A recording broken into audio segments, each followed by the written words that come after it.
All right, one last look at your traffic and weather from the Wetzel's Automotive Traffic Center here on the Extra Point. Only a couple accidents to report. I have a vehicle fire with left lane blocked at I-77 southbound mile marker number 4. Accident at Broad River Road in Greystone, and the one at I-77 southbound and Decker Boulevard. Today, high of 63 with a little bit of a breeze, and looking pretty sunny for the next couple days as well. It's traffic and weather. What's Automotive Traffic Center here on the game.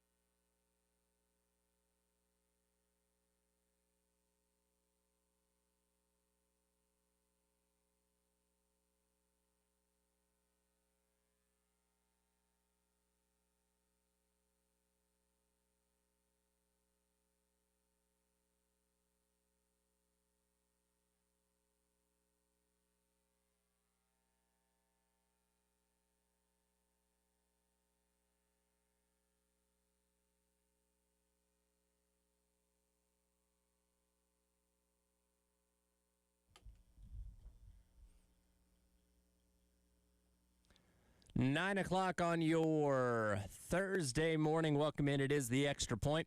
It's our Ed and Jack Beltry along with you here. The penultimate day of the month of October.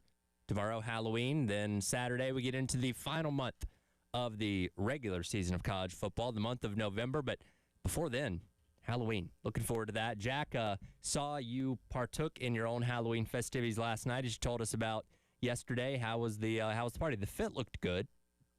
Yeah, no, the fit came out pretty well. Now, in case you missed it, guys, for those of you listening, me and Caroline, my girlfriend, we dressed up as the Princess Bride. So I dressed up as Wesley, aka the Man in Black, and Caroline dressed up as Princess Buttercup. So yeah, the costume came out well. It was well worth the price I paid on Amazon. And nice.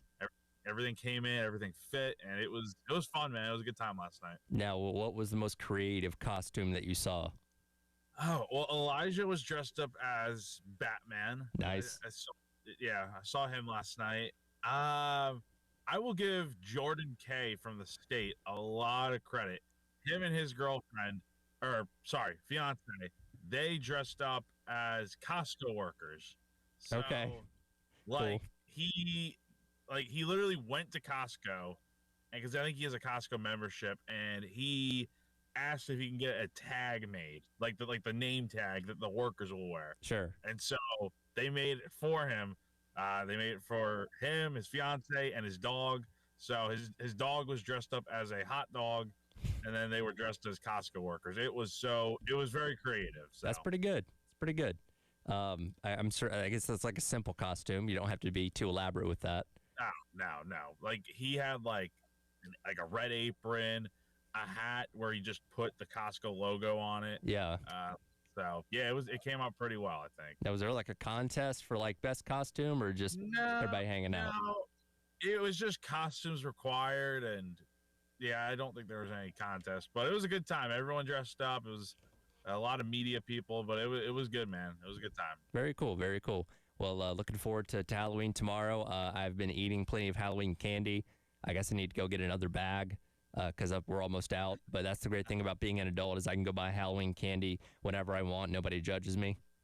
Exactly. So it makes it easier than going out and trying to trick or treat because you're never too old. But there's definitely a limit. So. Yeah, there comes a point where it gets a little bit weird. So yeah, just buy the candy yourself. If you can afford it, then what's the big deal? It's like $10. Like go out and get a giant bag. And in a lot of places, they're like buy one bag and get one for $1, or buy one get one. So you can find a deal somewhere. Just go wait the day after Halloween. Because exactly. They're trying to get their Christmas stuff in. So listen, 2 of the best days for candy are November 1st and February 15th. Because the day after Halloween and the day after Valentine's Day, it's all got to go. So they're going to be selling it real cheap. That's always been my philosophy. Yes, it's a good philosophy to have. Oh, man, a lot of things to get into today as we continue to preview South Carolina and Ole Miss. And we'll take a look at the availability report in just a second. But first, it is 9 o'clock and time for our Sandstorm Pick Me Up.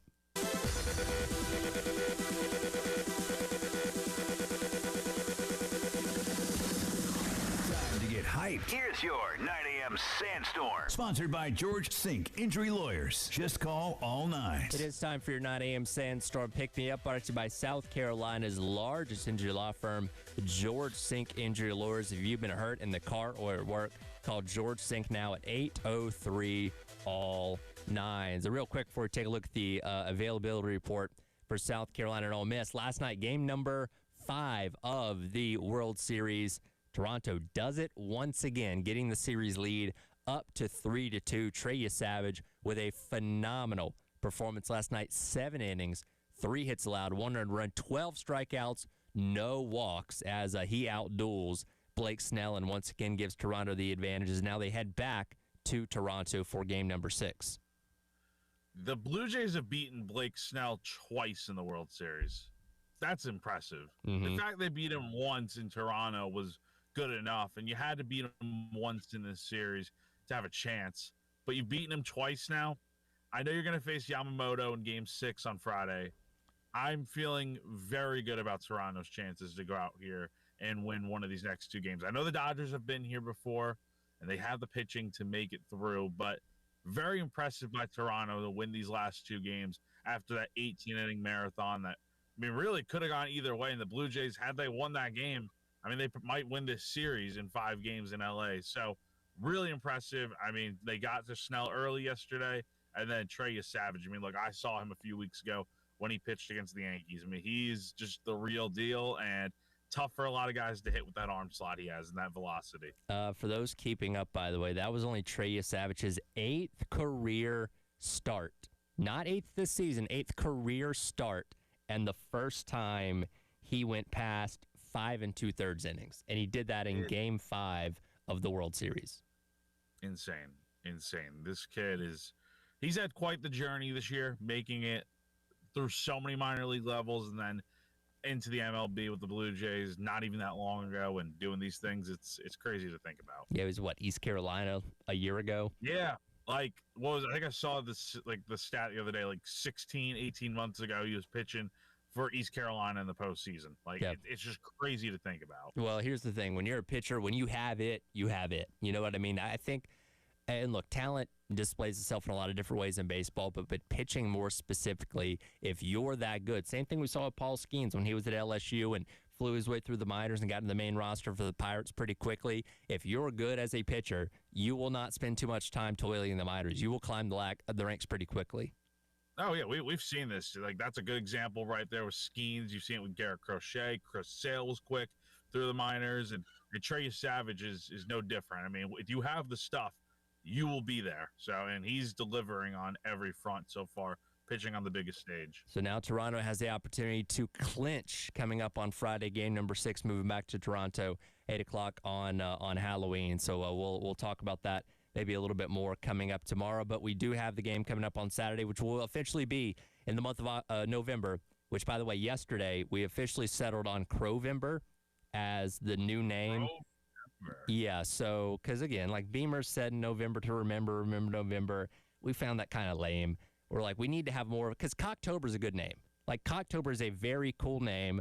Unfortunately, the record for South Carolina in October is not great. So I'm like, well, we got to kind of put that to the side. We're calling it Crowember now. It is officially Crowember. Jay and somebody else on the text line suggested that the other day. That's what we're rolling with. So, okay, I get the Vember part, but what's the crow supposed to be? In terms of the gamecock crowing, in reference to, because it's still like a bird type of reference. I know the gamecock is not a crow, but a bird can crow, as in terms of making sounds without actually being a crow. You know what I mean? I get it. I do. Well, because there's the phrase before the rooster crows. Oh yeah. So it's the act of making noise, not the fact that the bird is a crow. Well, hopefully Shane Beamer endorses it. Hopefully, if he's listening, hopefully he does endorse Crowember because they need something. November to Remember is fine, but it's very elongated. I'm counting on you, considering you're in the press conferences, to try and slide it in at some point and see how he reacts.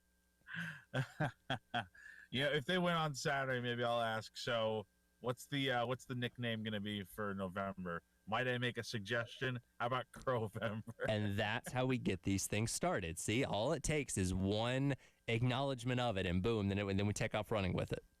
That's what I'm saying. The head man's got to acknowledge it. So once Beamer does, it'll be off and rolling. So we'll see if we get the opportunity for that coming up this weekend. Last night, the initial availability report came out, and thankfully this one's pretty clean, much like it was last week before the game against Alabama. Case Henry, of course, out likely for the rest of the season, so no surprise there. On the doubtful list is Buddy Mack, of course, who's a reserve defensive back, as well as Jaden Sellers. That one's new.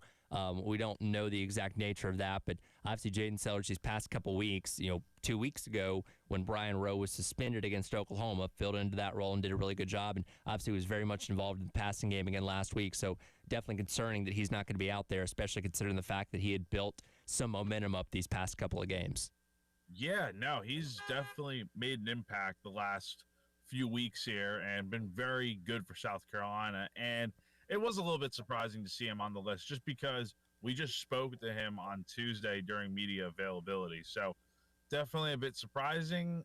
Don't know the extent of what the injury is. I'm sure we'll hear more from Shane Beamer tonight on Carolina Calls, and hopefully he'll be good to go. I just think it's a little weird how he is doubtful, considering we just spoke to him the other day. I feel like they probably would have known something beforehand and probably not let the media speak to him, but then again, he was never on the injury report before that. So yeah, and look, you hope that it wasn't a situation where he just literally got hurt in practice yesterday and something happened, between the time when you talked to him and when the availability report came out. But again, like I said, we'll learn hopefully more tonight from Coach Beamer, because again, he was in that mix of obviously all the freshman receivers that we talked about so much in the off season, and it's been neat to see him come along. And obviously, he's got the rapport with his brother and seeing those guys connect. And I think we're still waiting for those two guys to score a touchdown together, and hopefully that happens before the season ends, because that'd be a pretty special moment for those two if it could happen. Almost had the 2-pointer the other day.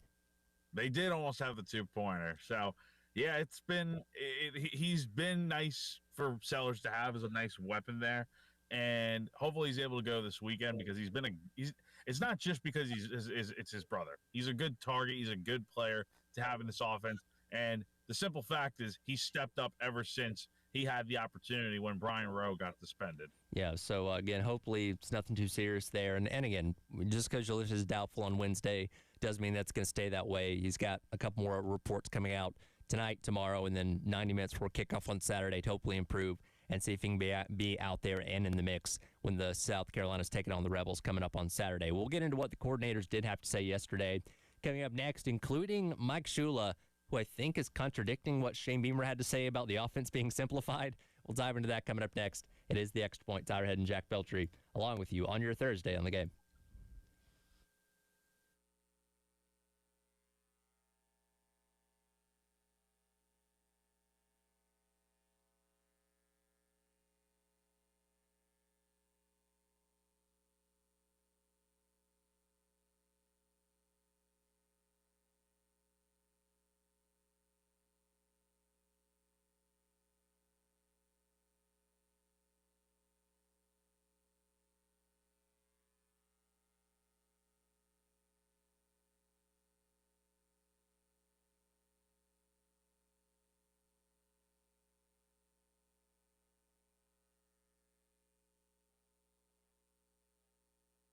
Everyone knows that AAA, AAA, AAA, AAA, AAA, AAA, AAA.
All right, welcome back in. It is the Extra Point. Tyler Head and Jack Beltry along with you here on your Thursday on the game. Busy Thursday, as always, tonight. Carolina Calls with Coach Beamer and Todd Ellis coming up at 7 o'clock, and then that'll lead you right into Thursday night football with the Ravens taking on the Dolphins. Coverage starting at 8 o'clock. Kickoff right around 8:15, as always, on Thursdays for Thursday night football. By the way, as we talked about yesterday, Lamar Jackson back in the fold for the Ravens are expected to start coming up tonight as they're trying to salvage their season. And what we talked yesterday, they got like a 43% chance to make the playoffs, I think. So they are still playing for something, even though it's been a bumpy start to the season. It's been definitely not an ideal start to the season for the Ravens, especially when the rest of the division just isn't all that great. The Steelers have lost a few games. The Bengals are slipping, especially without Joe Burrow out there, and then the Browns are the Browns. But, yeah, weird start to the year for the Ravens. I'm sure they're going to get going here soon with Lamar Jackson coming back. And you have a big game this week or tonight against the Dolphins to kind of get that going. Yeah, absolutely. Yesterday, coordinators speaking as they do on Wednesdays, and one that we're always intrigued to hear about, especially with struggles on offense, has been Mike Shula, and especially coming off of what Coach Beamer had to say the other day, both on Saturday and on Tuesday, talking about simplifying the offense and the process that was. I think we were all interested to see what Mike Shula had to say about that, but his answer was interesting. Here's Mike Shula yesterday talking about his take on the process of simplifying the offense. Yeah, we've pretty much done the same thing all year. We've had the same volume. We have a certain amount of plays per section, first and second down plays. We've had a certain amount of plays in that area. Third down plays, we have plays in that area. Red zone plays, and then other little situations that come up through the game. We have a certain amount of plays, and it's been pretty consistent all year. Now, whether or not we call them all, no, but we practice them all. So that kind of contradicts what Beamer had to say the other day, where he basically said, all right, we looked at what we had on offense. We took out, 10 or so plays, and we said, okay, here are the plays that are working. Let's run these over and over again. That's not quite the answer that Shula gave there, though.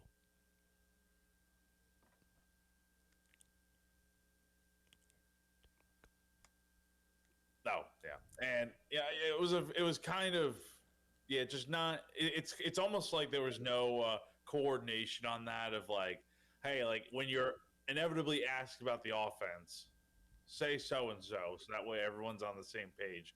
Definitely did not seem like that at all. So, yeah, I mean, it was definitely just an interesting response, because as soon as you hear it, you're like, what's he talking about? Definitely very contradictory to what everyone else has been saying.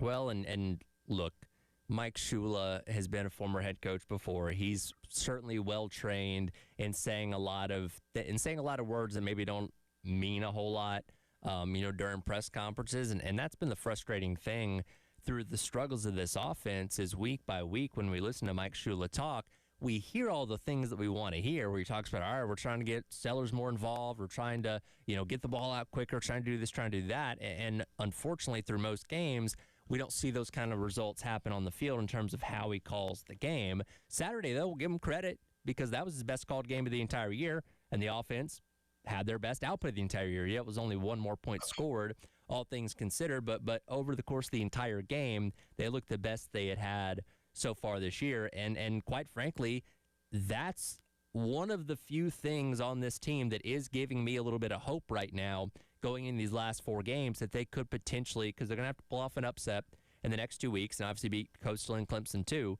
The fact the offense did look better last week gives me a little bit of hope that, okay, maybe they're finally figuring something out. Maybe they can be more consistent in these final 4 games and stand a chance against 2 top 10 teams. You're right. It makes it a little bit more, not impossible right now, that you can go out here and win this weekend. Going to A&M, I don't know about that. That might be too tough. But you never know, because that'll be an 11 a.m. kickoff Central Time out there at Kyle Field in 2 weeks. But, yeah, for this weekend, Ole Miss is a very good team. They're good offensively. They're pretty good defensively. It's going to be a challenge that if this becomes a shootout, I don't know if South Carolina is going to be able to keep up with Ole Miss, but definitely you saw some signs offensively that, hey, they cut down on the fluff. They picked out the best plays. They go with what's working and just stray away from what's not working and go over and over and call the same plays. So that works for this past weekend against Alabama. Can it work moving forward the rest of the season? We saw the blueprint 3 years ago with with Marcus Satterfield and this offense in 2022. It worked out pretty well for a 3-game stretch. Can you do it for 4 more games here and get some better results along the way? So let's look at these last 4 games. And again, we're just talking purely offensive point output here, which again, this past weekend, you had 22 points, which was the most you'd scored in a Shula offense in the now 9 games that he's called plays, going all the way back to the bowl game at the end of last year. So I'm gonna give you each opponent that South Carolina has left in these next 4 games. I want you to tell me the point output this offense needs where you feel comfortable enough for them winning this game, like the line that they need to get over where you can say, yes, if they score that many points offensively, I think they can win, starting with Ole Miss this weekend. You got to get in the 30s. That's I would say definitely in the 30s. Maybe, yeah, with the defense too, I would say in the 30s. Okay, A&M. A&M's been very good this year. This is going to be the toughest game left on the schedule. You're at A&M. They're a team that can definitely score high into the 40s. You're going to need to get into the 40s probably to win this game. So I would say upper 30s, low 40s. Coastal. Well, I think you should be able to beat Coastal, and I think you're going to score enough points in that game. So I would say you probably need at least 20-something points to win this game. I don't think Coastal is going to get more than 2 touchdowns in that game. So I'll say about 20, but I think they're going to end up within the 30s or 40s. And Clemson. Clemson, I think this is going to be a low-scoring game. I would say somewhere in the 20s, kind of like last year. Like, first team to get closer to 20 probably wins that game. So I'll say somewhere in the 20s. I agree with you on most of that. I think the Clemson game specifically, with the struggles both teams have had on offense, I could see that being like an under 20 for both sides type thing, like last year was. Now, last year, again, both offenses were clicking at a different level, but I think the inefficiencies this year and how good or the defense has kind of been the strength of both sides to a degree. Now, Clemson's had their own struggles on defense this year, but I could see both teams being held under like 20 points this season or in that game at the end of the year. But going back to what you said about Ole Miss having to score in the 30s compared to Texas A&M next week, I think a lot of us are looking at these next 2 games saying, okay, if you're going to pull an upset, it's most likely going to be this weekend against Ole Miss. Doesn't mean it's going to be easy by any means. Top 10 team on the road, all that kind of stuff. But like, I think most of us feel like you got a better chance against Ole Miss than you do against A&M. You just haven't gone to A&M and won, and it doesn't matter the time of the day. You're lucky this game's not at night against A&M, that it's an early kick instead. But that's just the challenge of it, because, I mean, it was 2 years ago that South Carolina went to A&M, and that was a noon game. And those fans, they show up. The 12th man is loud at Kyle Field, and South Carolina is going to have to really come out playing well early on in that game to even have a chance.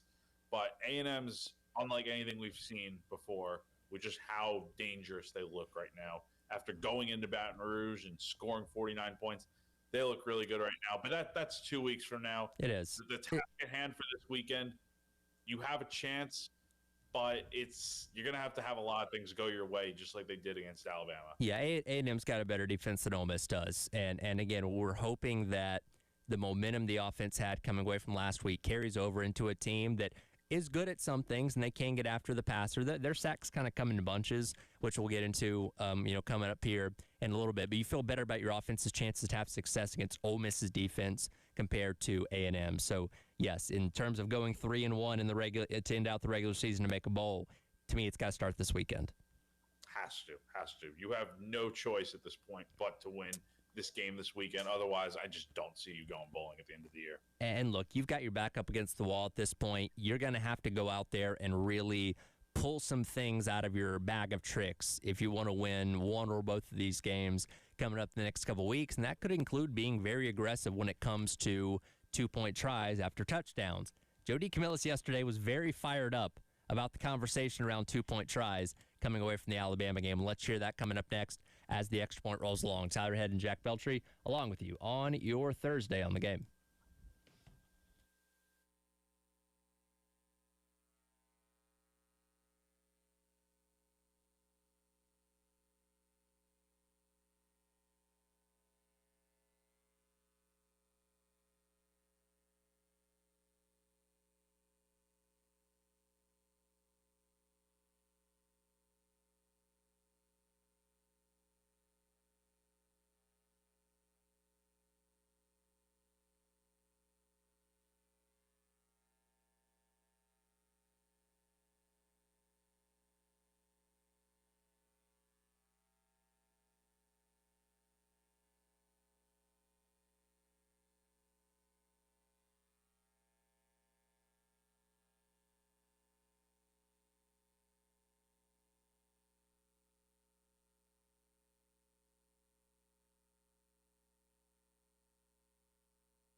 All right, welcome back in. It is the Extra Point. Tyler Head and Jack Belcher along with you here on your Thursday on the game. We'll get back into what the coordinators had to say here in just a second. But as always, we appreciate our partners that allow us to do these shows each and every day. One of those being your personal favorite, Jack, that being our friends over at AAA Heating and Air. Yeah, so look, if you ever need a HVAC replacement, these are the guys to call. They're the go-to name in the Midlands. So they got a lot of great deals on repairs. And if you're interested, give them a call at 803-677-1500. Again, 803-677-1500. Tell them that you heard about them on 107.5 The Game, and they will get you squared away. Yesterday, again, coordinators speaking to the media, and look, a lot of the times, and I appreciate the fact that Coach Beamer has a special teams coordinator talking to the media every single week, because I guarantee you there aren't many coaches around the country that do that. Limbo was obviously a riot when he was here, but typically when we hear from Joe D, it's only a couple minutes, and there's usually not a whole lot to take away from it, because special teams are just kind of, they are what they are, and there's usually not a whole lot of storylines behind that. But yesterday was interesting because the first question he got asked was in reference to the 2-point tries against Alabama. And, well, apparently this is something that has been bothering him all week long. And here is a little snippet of Jody Camillus talking about his input on 2-point conversions and some of the national narratives surrounding what South Carolina's decision-making was on Saturday against Alabama. So there's a book that's on the sideline that we're looking at all the time. In fact, that was my job at Texas. One of the things I did for Sark.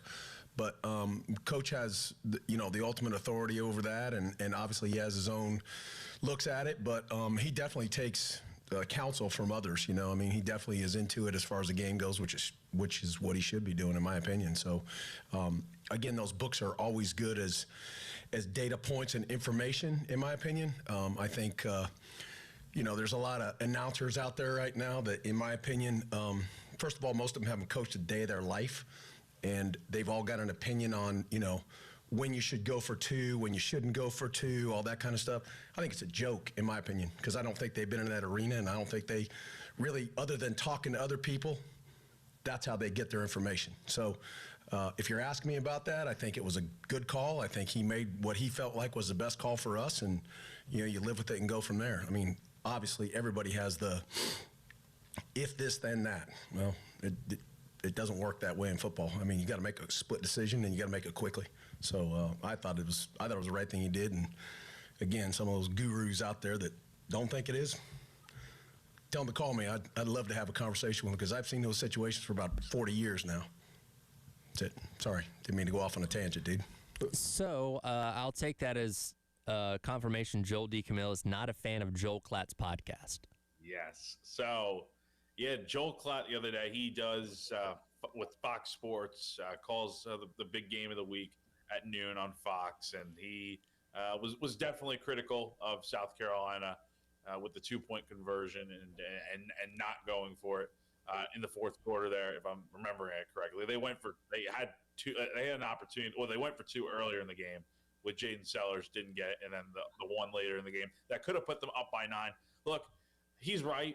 Like we the media, the experts out there, we don't, we're not on the field, so it's hard for us to criticize the call when maybe they felt like it was the right call to not go for it. But Joel Klatt, he is a football guy, played football, so I feel like he does know a thing or two about it, but from a coach's perspective, I definitely understand where Jody's coming from. I understand where he's coming from, and here's how I looked at this on Saturday, and we talked about it on Monday as well. I think a lot of people were pointing at the first 2-point conversion, which you did not get, which would have tied the game at 14. Instead, you found yourself down 14-12, and if you do the math the rest of the game, then having that extra point would have helped you out later on in the game and all that kind of stuff.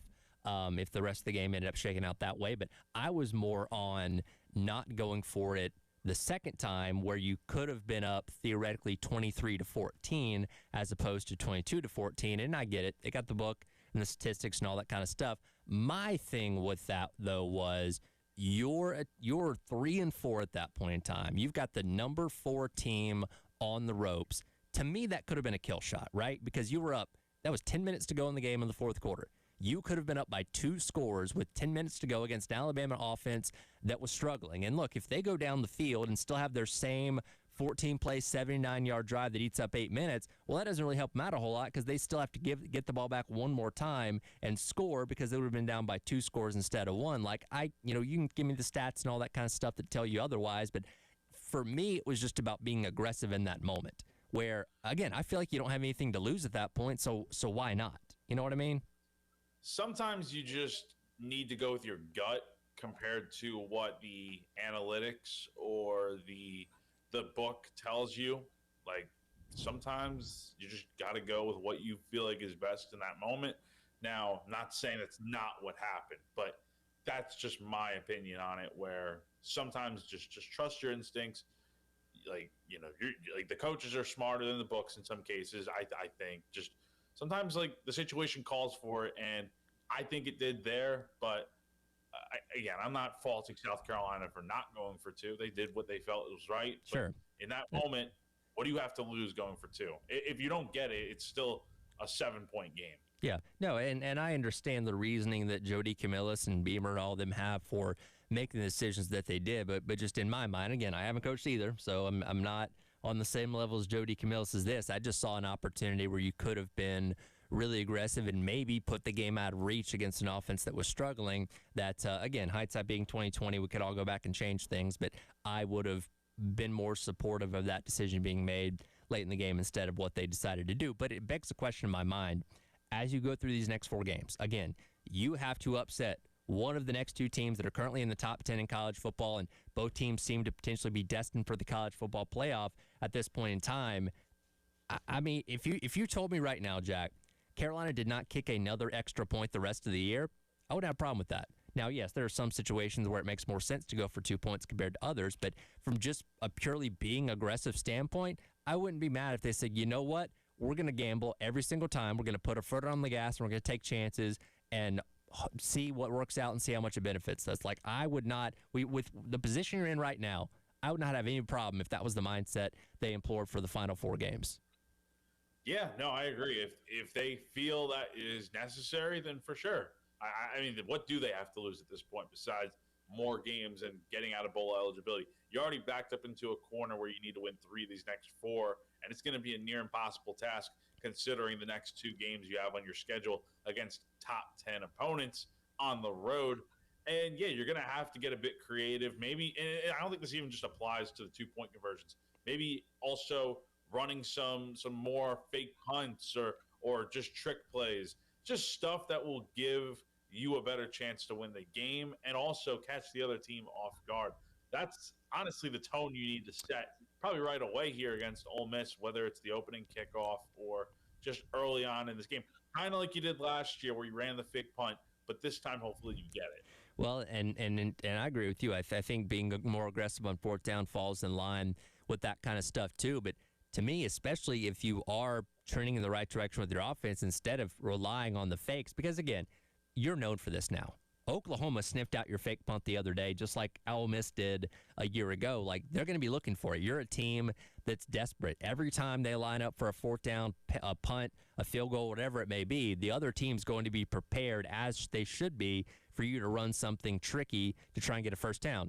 If your offense if you feel comfortable with your offense, just line up and go for it.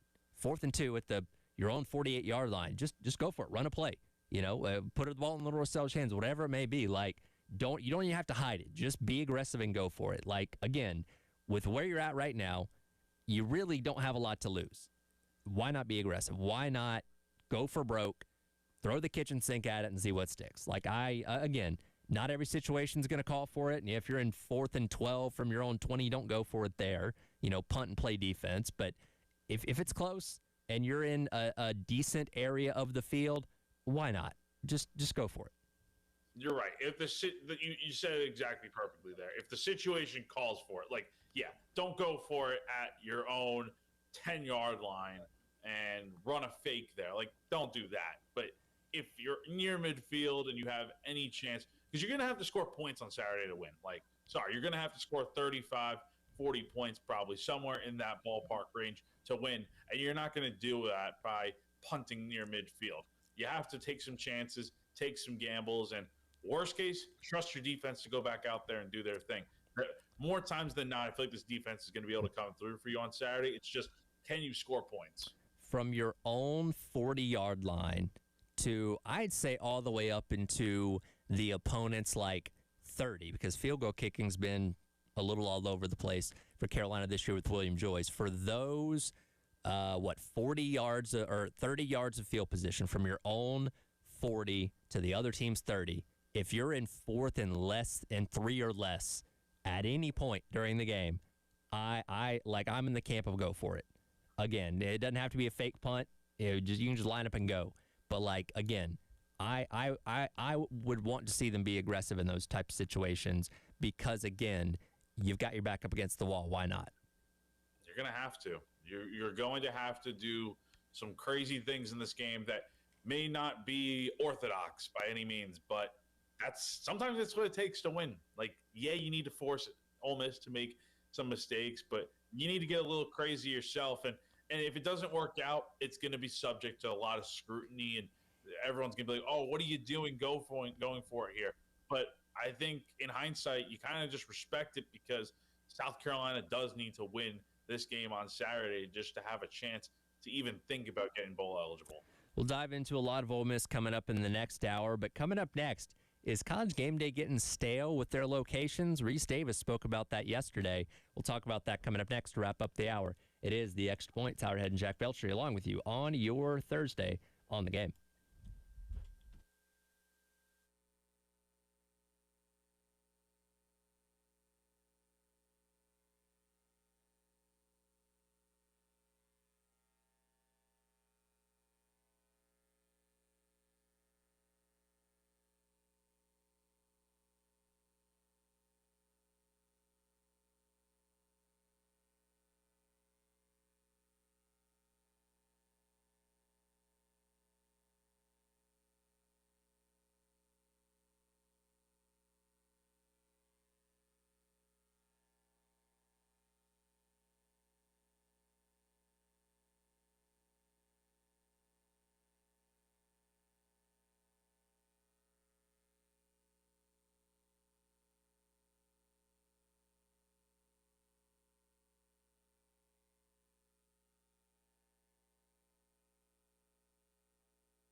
Yeah, every week, all the time.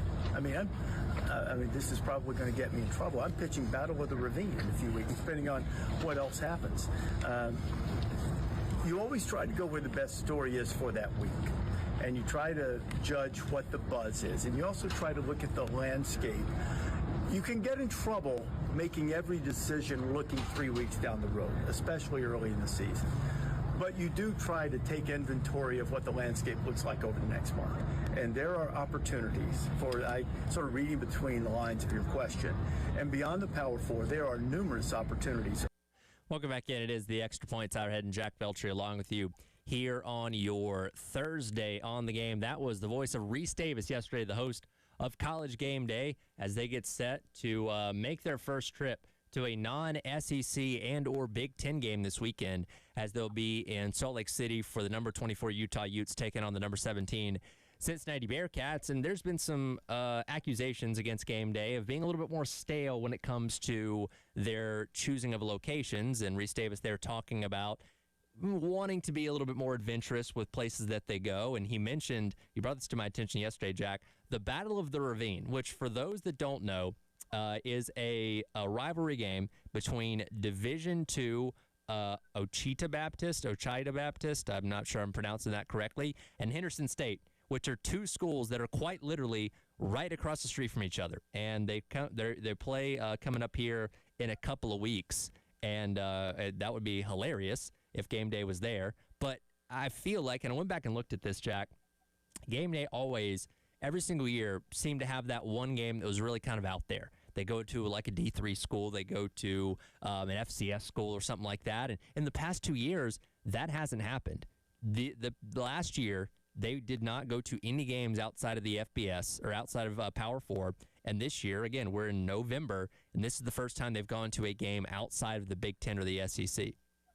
Yeah, and it makes sense a little bit from ESPN's standpoint ever since they got the rights to broadcast SEC games as their main partner. So obviously they're going to go to the SEC if there's a top 10 matchup brewing, which in most cases it's been fair and understandable, since sometimes the SEC just does have the best game of the week. And I also understand it that they're not going to want to go to a place where Fox is at broadcasting the game and they're doing their big noon kickoff special and all these other SEC nations that this place, like, they're going to want to be standalone on their own. But sometimes you can't avoid that. And so I kind of like when they do go typically once a year.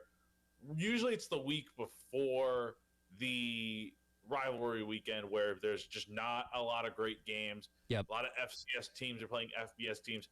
That's typically been the week, from, if memory serves me correctly, where Game Day would go to one of those just out of the ordinary, out of the blue type of games. And this one, certainly, I think it would be very cool for them to go to the Battle of the Ravine. And so for reference, the last time, and I'm counting regular season, I know they go to Army-Navy most years, but that's after the regular season's ended. The last time Game Day went to a non-Power 4 venue during the regular season was 2023.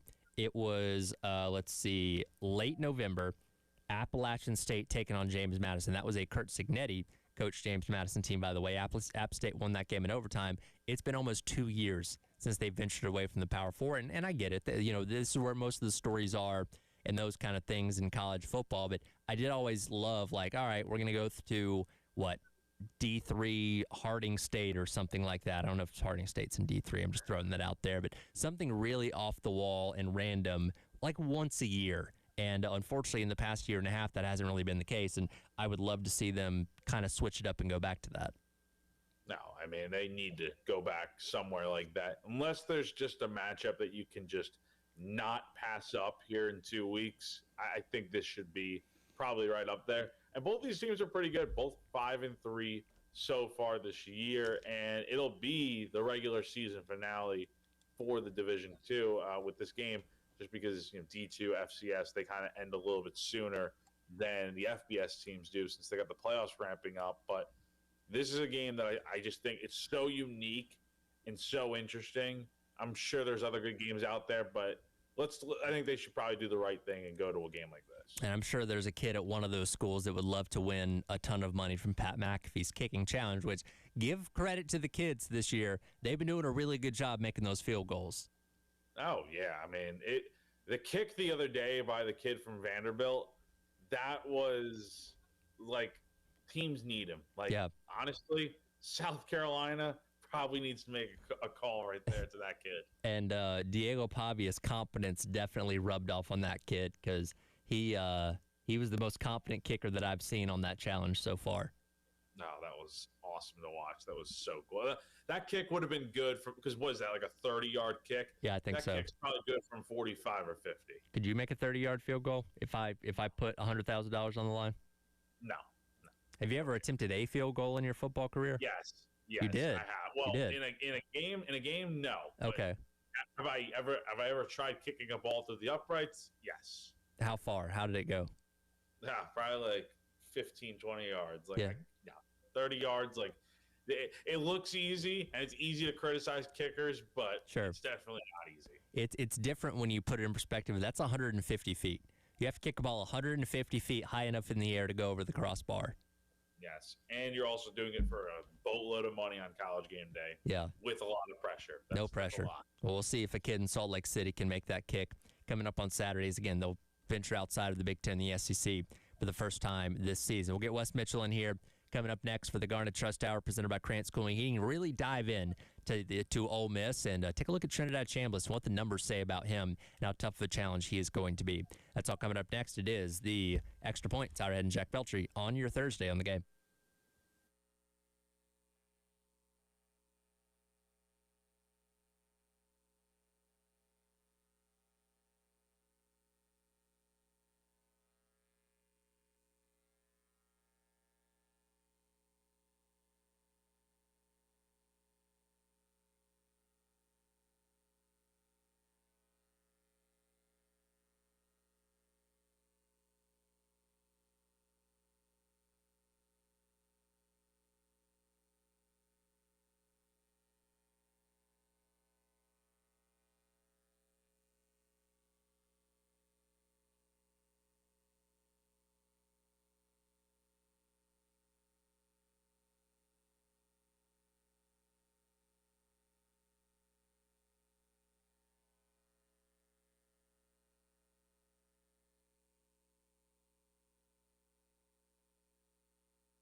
welcome back in. It is the Garnet Trust Hour presented by Krantz Cooling and Heating. It's our Ed Jack Beltry, Wes Mitchell, along with you here on your Thursday, October 30th. Tomorrow's Halloween. I got to start off the hour. I got a bone to pick with the girl Alyssa Lang because I have the SC Network on here in studio, and her and Coach Chiswick were just doing like top 3 Halloween candies. She put Nerds Gummy Clusters at number 1 over Reese's, and I can't stand for that.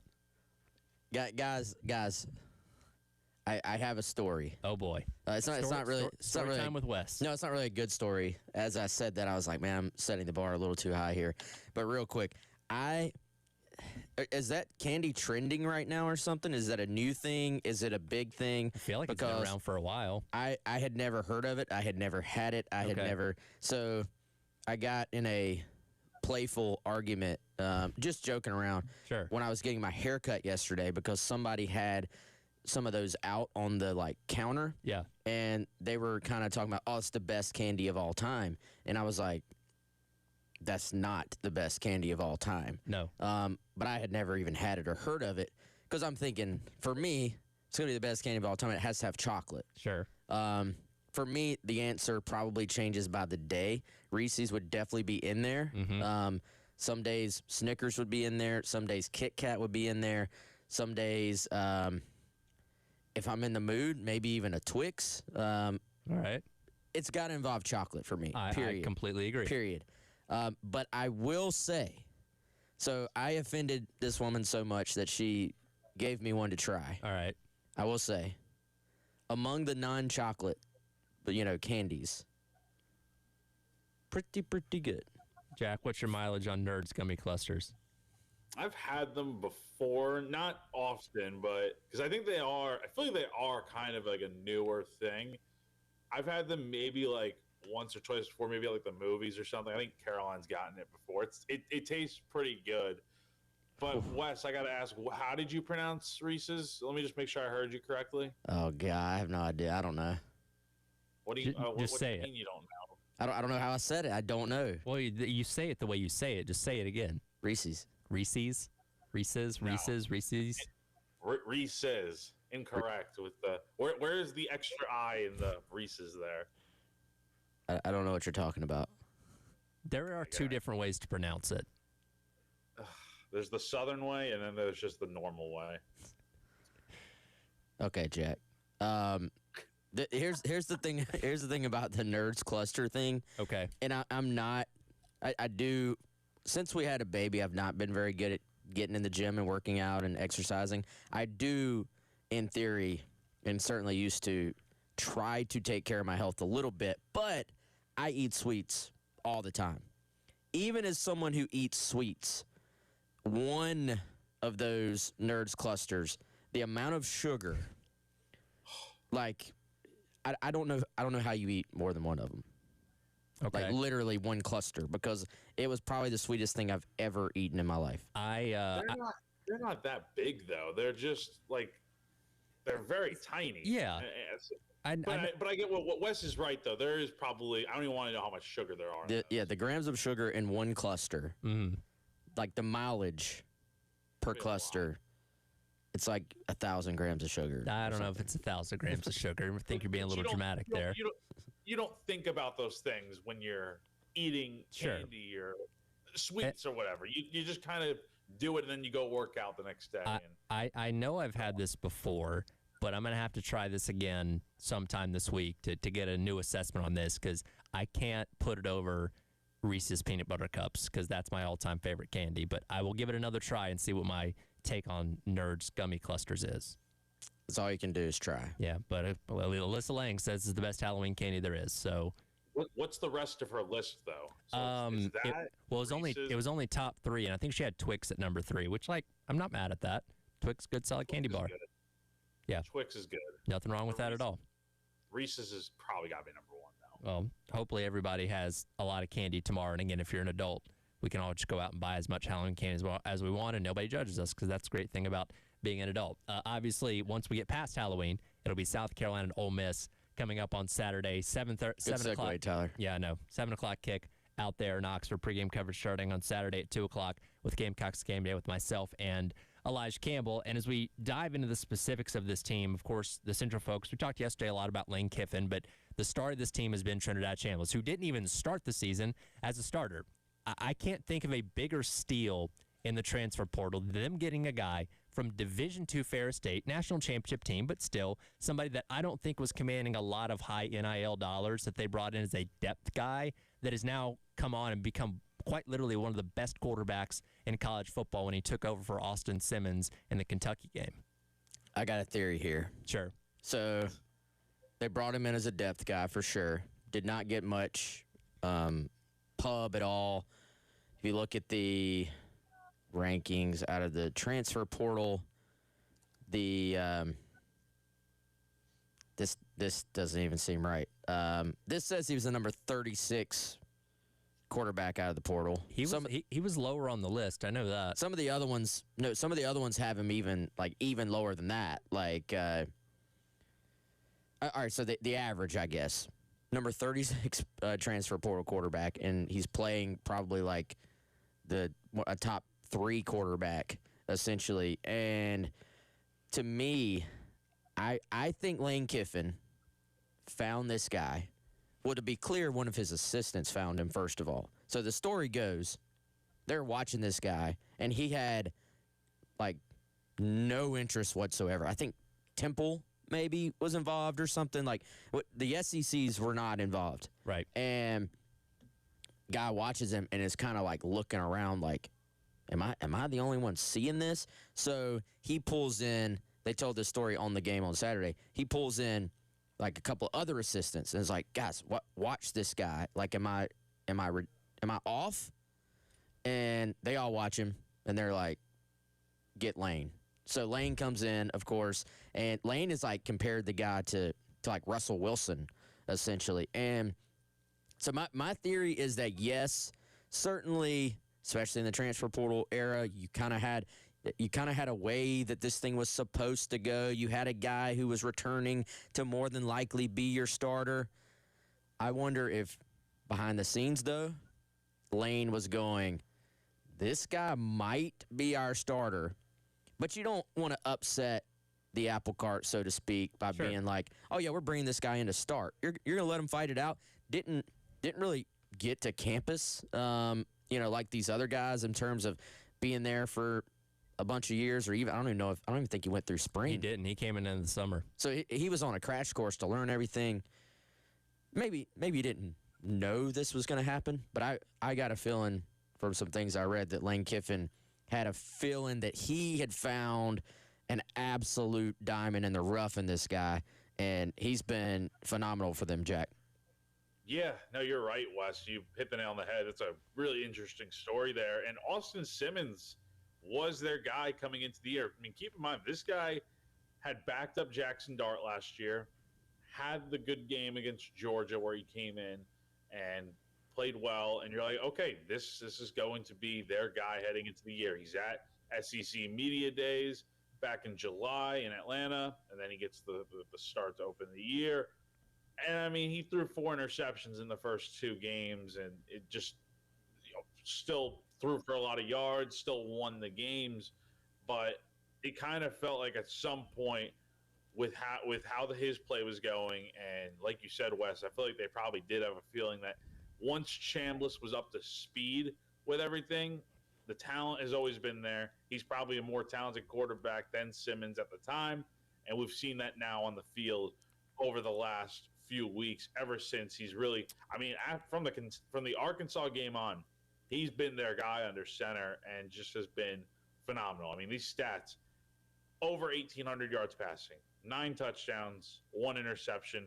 He's also ran for a lot of yards on the ground with 376 yards and 5 touchdowns. He's been really a jolt to that offense, and no disrespect to Austin Simmons, but this Ole Miss offense seemingly has just operated at a much higher, more efficient clip ever since Chambliss took over. And he seems like a lot better of a decision maker. You mentioned Austin Simmons throwing those 4 interceptions in the first 2 games that he played, of the regular season. And Trinidad Chambliss, through the games that he started, he has 3 turnover-worthy plays. Only 1 interception, but 3 turnover-worthy plays, and that's judged by Pro Football Focus in terms of times he's putting the ball in harm's way. So he's very smart with football. Again, in a Lane Kiffin offense, you're going to throw the ball a lot. So he's very smart with where he puts the football. And we talked yesterday to Yancey Porter from Rebel Yell on the halftime show, and he said that Austin Simmons may be the better athlete at quarterback, but Trinidad Chambliss is a better RPO quarterback in terms of the decision-making you have to have in terms of when to hand it off, when to keep it, and when to throw it. And you kind of see those results in terms of what Trinidad Chambliss has done in this offense so far. Is Simmons a better athlete? I mean, he would know better than me, but he said he thought Simmons might be faster in terms of like when he takes off and runs, Simmons might actually be faster than Chambliss, but Chambliss is better at making those split-second decisions. Well, and I think so obviously you have to have a great deal of talent to do what he's doing. And Jackson Dart is now doing what he was doing in the league. So I'm not ready to make the case this is all just Lane Kiffin's system. You can just plug anybody in by any means. But to make another kind of Kiffin Spurrier parallel, if you're going to play quarterback for Lane, you have to run this thing the way he wants it run. And it has been proven time and time again, if you can go do that, though, you are going to put up massive yardage. And so I think every quarterback has his own style. There are certainly things that Chambliss does maybe better than Dart, certainly things that Dart maybe did better than him. But in terms of just going out there and running this scheme, running this system, if you can make those quick decisions, if you can run it the way Lane wants you to, and I do think Lane Kiffin does a phenomenal job of molding what is the same general system, but molding it around the particular quarterback. The thing I love about it is, yes, there are some complex layers to it in the passing game, but also there's some just, hey, they're in off coverage, throw the hitch. Oh, they're still in off coverage, throw the hitch again. Hey, let's build this easy throw RPO off of our inside zone to the outside. If they're in off coverage, just, kind of shoot it out there. So I think Lane Kiffin does a phenomenal job of building in simplicity to the overall, what I'm sure is in some ways a complex scheme, but he makes it pretty easy on his quarterback. So if you can go run this thing the way he wants, you're going to put up yardage. And, I mean, to me, Trinidad Chambliss probably should be getting more national love than he has been to this point. Yeah, I agree. And I think the fact that his number is a little bit smaller because he didn't start all the games may have something to do with that. But, yeah, when you watch him, going back and watch the game last week against Oklahoma, you can't tell me he's not one of the best quarterbacks in the country right now. Totally. And he's just got great weapons around him, too, which helps. I mean, don't get me wrong, great quarterback. Does a lot to help Ole Miss win. But you have a nice running back in Lacey who's got almost 700 yards and 12 touchdowns. And then just some of the targets that he has in the receiving game. I mean, it's hard not to be successful with this offense, but I feel like Wes is right. Lane definitely caters to what the strengths are, and you're seeing that on full display right now. We'll dive into some of the advanced analytics with our guy Will Helms coming up next. We'll take a look back at what happened against Alabama and look ahead to Ole Miss coming up this weekend, as well as the Garnet Trust Hour presented by Krantz Cooling and Heating rolls along here on your Thursday on The Game.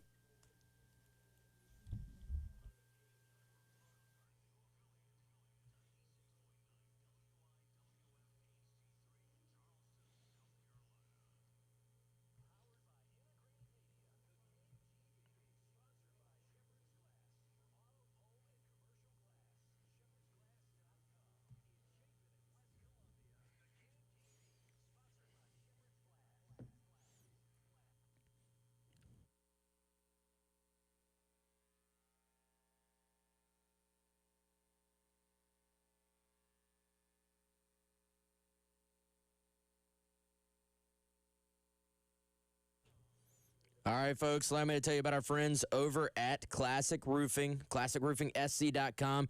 And, of course, you know it, 803-590-7870.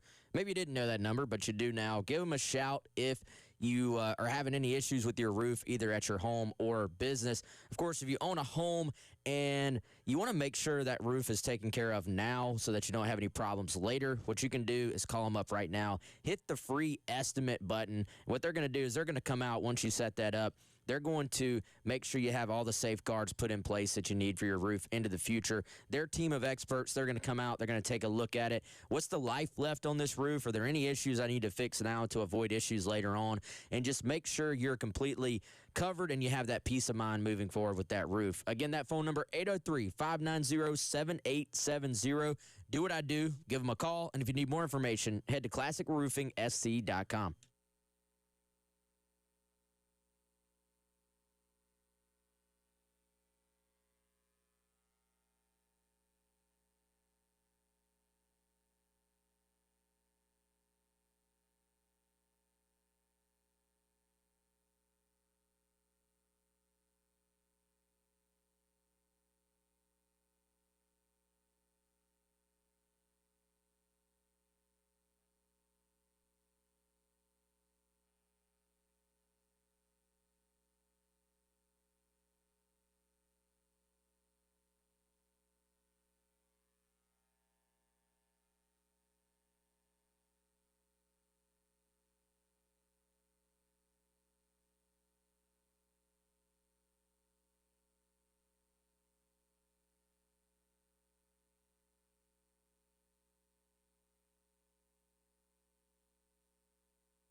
Welcome back in. Garnet Trust Hour presented by Krantz Cooling and Heating. It's our Ed, Jack Beltry, Wes Mitchell along with you here on your Thursday on the game. And always enjoy talking some advanced analytics with our guy Will Helms of Gamecock Central, who's joining us down on the AAA Heating and Air phone lines once again. Will, appreciate your time as always, man. Appreciate you taking the time today. And, last week we had the conversation about the analytics, and you were pretty down on Carolina's ability going into the Alabama game. And, well, they bucked a lot of trends, I would say. Unfortunately came up short, but did a lot better than the numbers were expecting them to this past weekend, right? Yeah, absolutely. I think they, this is where numbers can only give you so much. And they can't really predict how a coach is going to change, what adjustments are going to be made a lot of times. I think South Carolina did a really good job of making some offensive adjustments, simplifying down, spreading out a little bit more to find some more running lanes. And then, of course, the defense just played spectacularly against a Heisman candidate. Will, appreciate you hopping on as always, man. Like diving into this stuff. Obviously, people need to go read the Analytics Corner on Gamecock Central. It's a great read. If there was one thing from this week's piece that you would want listeners to take away, what maybe stood out to you the most? So I think, selfishly, I love two-point conversion ideas and when to go for it on fourth down and things like that. And that's what I focused on this week. There's a lot of chatter about should Shane Beamer have gone for it. The first time when they were down 14-12, should he have kicked the field goal in certain situations? Should he have gone for it? So I broke a lot of that down, and that's just, some of the nerdy stuff that I really enjoy, kind of looking at win probabilities and how coaching decisions can impact those. You kind of mentioned it in your story with what Beamer got right and what he got wrong. What, in your opinion, from what you wrote and put together, what's the big thing in your opinion he got right, and the flip side, what's the main thing you feel like he got wrong? Well, so I think it's funny. The main complaint we heard from people is how conservative the final drive was, but most coaches would not have been that conservative, and most coaches would have gotten it wrong by trying to throw the ball outside of the 2-minute warning. I think that, South Carolina did a really, really, really good job, ironically, with kind of making it so it minimized the opportunity for them to lose within regulation. Of course, you fumble there, and none of it matters. But let's pretend Lenore Sellers didn't fumble. They started that final drive perfectly. And if, Lenore Sellers hits Brady Hunt downfield, South Carolina probably pulls off that upset. And even if he didn't, if he doesn't fumble there, and not saying that that's a Lenore Sellers issue, but if he doesn't fumble there, South Carolina is looking really good on the clock and taking a really difficult situation of it's delicate. They couldn't go hyperspeed, throw the ball 3 times, go 3 and out, and then Alabama has the ball with 2 minutes left to drive the field. But they also couldn't go, so slow that they don't pick up the first down. They don't, actually move the chains. And so I thought they did a really good job calling 2 running plays there, getting an offsides call, putting themselves in position to get there. And then, ironically, the thing that he got wrong, I didn't hear anybody say it, it was just a poor decision, an uncharacteristically poor decision early in the second quarter to kick a long field goal on 4th and short. Even with South Carolina's offense, you have to trust that they're going to pick up 2 yards more than you're going to trust that William Joyce is going to hit an almost 50-yard field goal there. And it was really risky to kick a field goal there. Didn't pay off. South Carolina really could have used points on that drive. And if they get points on that drive, you probably don't have to worry about any of this other stuff because they're probably just going to win in regulation pretty easily. Again, talking Analytics with Will Helms here on the AAA Heating Air phone lines from Gamecock Central. And you mentioned controversy, a lot of conversation around the 2-point tries or lack thereof at the end of the game for Carolina. Obviously, a lot of controversy about what happened at the end of the game where DQ Smith allowed Jeremy Bernard to score there, which did give Carolina another opportunity with the football there at the very end. Of course, they did end up coming up short there when it was all said and done. But when you kind of look at the numbers on your Analytics quarter, there's really no right decision to make there. Either let them score or you put Alabama in position to kick a very, very high percentage field goal and win the game at the buzzer. Yeah, I don't think, honestly, you even have to talk about the field goal because Alabama had 2 timeouts and 30 seconds left at the 10-yard line. It's just as likely that they, run the ball again and score with 8 seconds left, and then you have no chance to win. And so, it's just I try not to get upset with anyone outside of the, crazy, silly things. I think of Nico Iamaleava running out of bounds last year on a Hail Mary situation. Outside of something crazy like that, I try not to get too upset with a coach for making any decision between a we don't really have a chance and we don't really have a chance situation. And so you're talking about what's better, giving them the ball at the 8-yard line with 30 seconds left and 2 timeouts in a tie game, or taking the ball with 30 seconds on your own 25. Neither of those are really advantageous situations for South Carolina to be in. And so you can't really fault the coach there because neither one is going to help.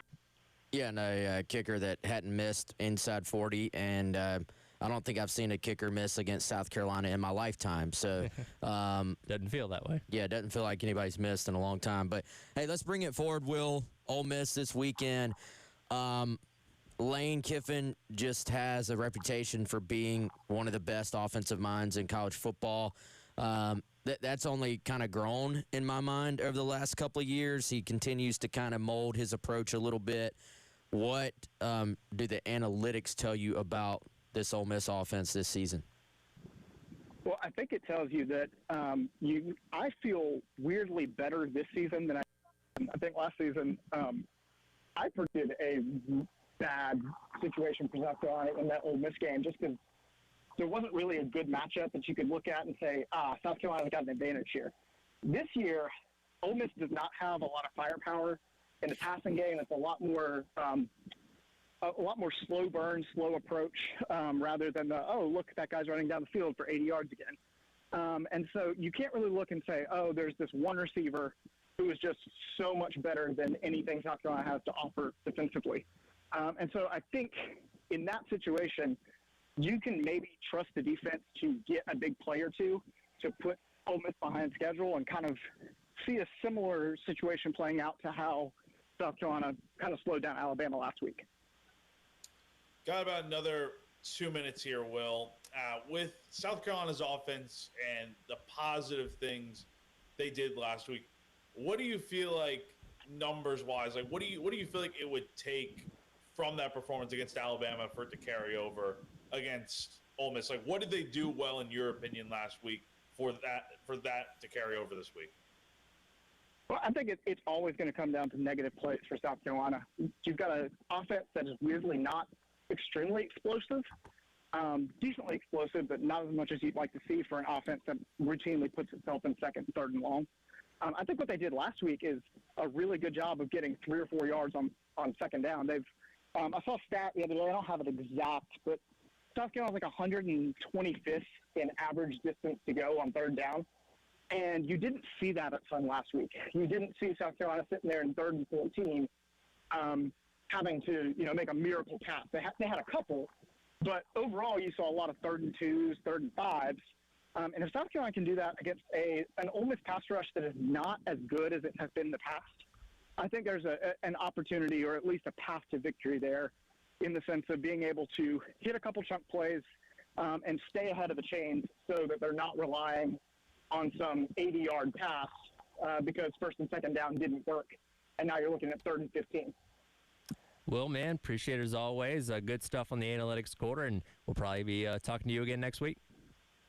Thanks, guys. Appreciate it. Again, Will Helms there of Gamecock Central. You can read his analytics quarter breakdown on the website. He does it each and every week, looking back on the previous game, looking ahead to the next opponent. We'll be talking to Neil McCready coming up a little bit later on in the hour from Ole Miss Spirit, getting some insight into the opponent coming up on Saturday. We'll take a quick peek at the upcoming weekend slate and what it was supposed to be before the season compared to what it is going into the weekend. That's up next. It is the Garnet Trust Hour presented by Krantz Cooling and Heating. Tyler, Wes, and Jack on your Thursday on the game.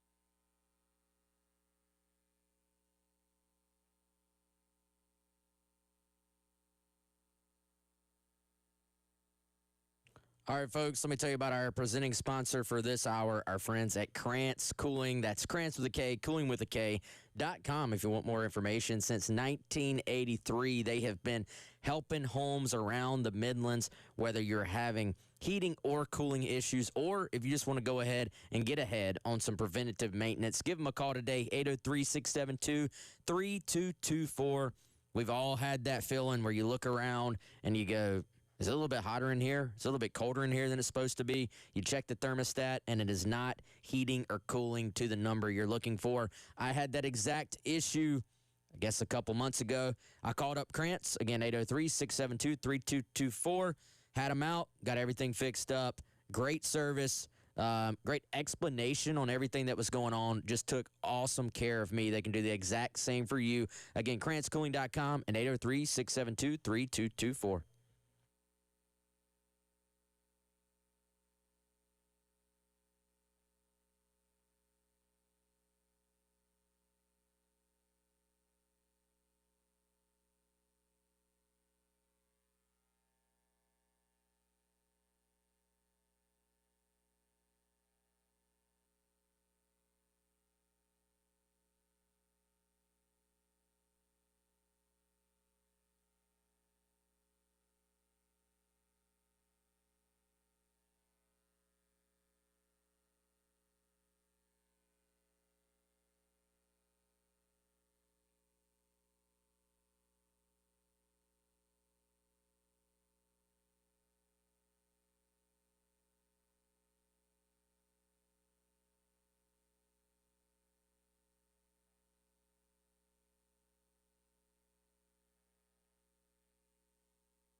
All right, welcome back in. It is the Garnet Trust Hour presented by Krantz Cooling and Heating. Tyler West and Jack along with you here into Thursday. Going to be kind of quick here because we got Neil McCready coming up in a little over 5 minutes, but it's going to be another fun weekend of college football coming up on Saturday. I will say, though, this is kind of where we get late in the season and look back on some preseason rankings and realize how wrong some of the prognostications were about certain teams. Guys, this was supposed to be the weekend of the season. Before the year started, this weekend was supposed to feature ranked matchups between Penn State, Ohio State, Miami, SMU, Arizona State, Iowa State, South Carolina and Ole Miss, Texas Tech and Kansas State, Oklahoma and Tennessee, and Georgia and Florida. Out of all those preseason ranked versus ranked matchups, Oklahoma and Tennessee is the only one that still features two ranked teams this weekend. I think, guys, we're going to see more of this, though, because there's so much roster turnover. How do you even predict what teams are going to be good anymore? And even two of the most high-profile teams that had the least amount of turnover and that we all applauded even reluctantly here in Columbia, Clemson and Penn State, for keeping their guys, and you built a little more traditional way while adding on top of it with the transfer portal.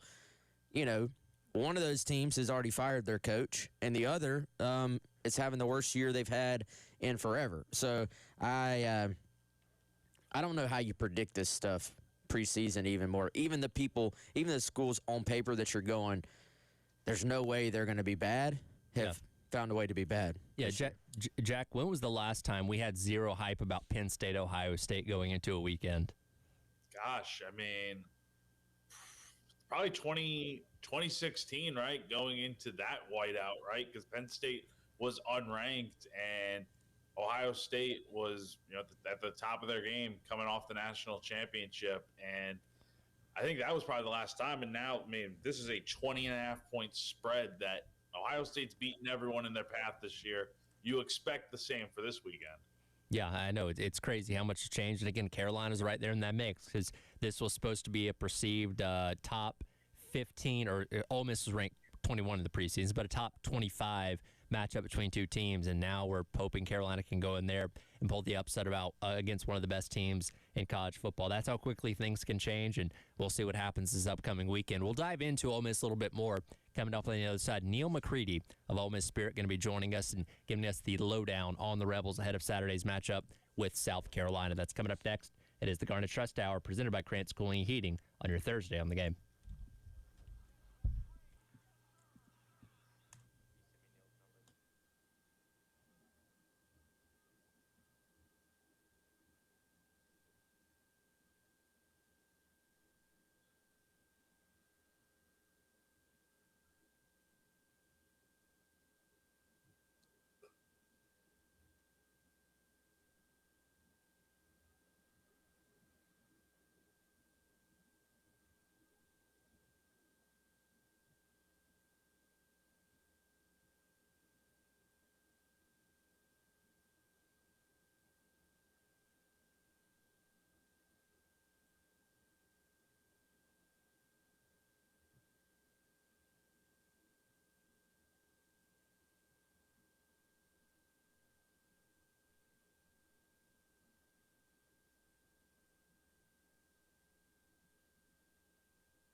right, welcome back in. It is the Garnet Trust Hour presented by Krantz Cooling and Heating.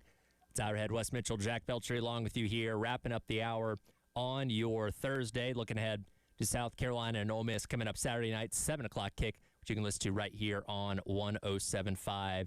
The Game. To get more insight into the Rebels, joining us now on the AAA Heating and Air phone lines from Rebels 24/7 is Neil McCready. Neil, appreciate you taking your time, man. How we doing today? I'm doing good. Thanks you guys for having me. I appreciate it. Absolutely. Looking at this Ole Miss team, again, coming in ranked in the top 10, I personally was very impressed by their win on the road this past weekend at Oklahoma. First of all, second straight road game coming off of a tough, emotional loss on the road at Georgia. You had all the rumors swirling about Lane Kiffin and jobs and all that kind of stuff, and to go out there and beat quite literally one of the best defenses in all of college football, even though Brent Venables said they had the better team, I found that very impressive. Yeah, Ole Miss had a double-digit lead, and then it got away, and Oklahoma took a 26-25 lead into the fourth quarter, and it kind of had a, here we go again feel to it, where you're like, this is long answer. I'm trying to be quick. I felt like that game Saturday was potentially very consequential for the team, for the program, and it kind of felt like there was a little foreboding moment there, and that stadium got loud, and they responded. Like you said, it was kind of an impressive quarter. They won the quarter 9-0 and had some defensive stops, had an 11-play, 75-yard drive, caused a turnover, got a field goal. So they did what they needed to do to win and position themselves here for this final month. Neil, it's Wes. Great to hear your voice, man. Appreciate you hopping on. I hope you've been well. I know it's probably been a just fun, exciting, and interesting, as always, with Lane's season to cover, with everything outside of it, too. But I want to dive into just one thing specifically. Why did Lane go from going for it on every fourth down to deciding not to? You're asking me to get Wes. It's a great question to get inside his mind, and I've covered him for 6 years, and I have unsuccessfully cracked the code. I thought that Saturday, I thought he overcoached the game. Mm-hmm. They had a 10-point lead, and he goes for it for 4th and 1 from his own 20-yard line, basically. That was felt like a real reach. And then later, another time when you say, hey, they probably should punt, they go for it and they get it. He said, I'll give him credit. He said this before the 2020 season. He said, I'm going to give you guys plenty of ammunition to question me, but I'm going to coach it my way. And he has absolutely lived up to those words. And, he does things his own way, and he'll accept responsibility when it doesn't work out, but he's never, Wes, going to be hostage to the book. I'll tell you that. I mean, he's got his analytics, and then I think sometimes he has his gut, and sometimes he just gambles. Neil, what's going on, man? It's Jack Veltri. Appreciate you joining us. What, hey, Jack, in your opinion, has been the main difference between the way Austin Simmons operated this offense at the beginning of the year versus Trinidad Chambliss, who's grabbed both hands on this wheel here and just taken it, moderated the offense completely over these last few weeks? What's been the main difference? Yeah, Austin's 19-year-old kid, and you knew first year as a starter he was going to make some mistakes, and he did, and he got hurt at Kentucky late in that game, September the 6th, and, Trinidad Chambliss is an older guy and took Ferris State to the Division II national championship and won it. And yet, when that happened, you're like, well, this team's in trouble. And if anything, they took a step forward.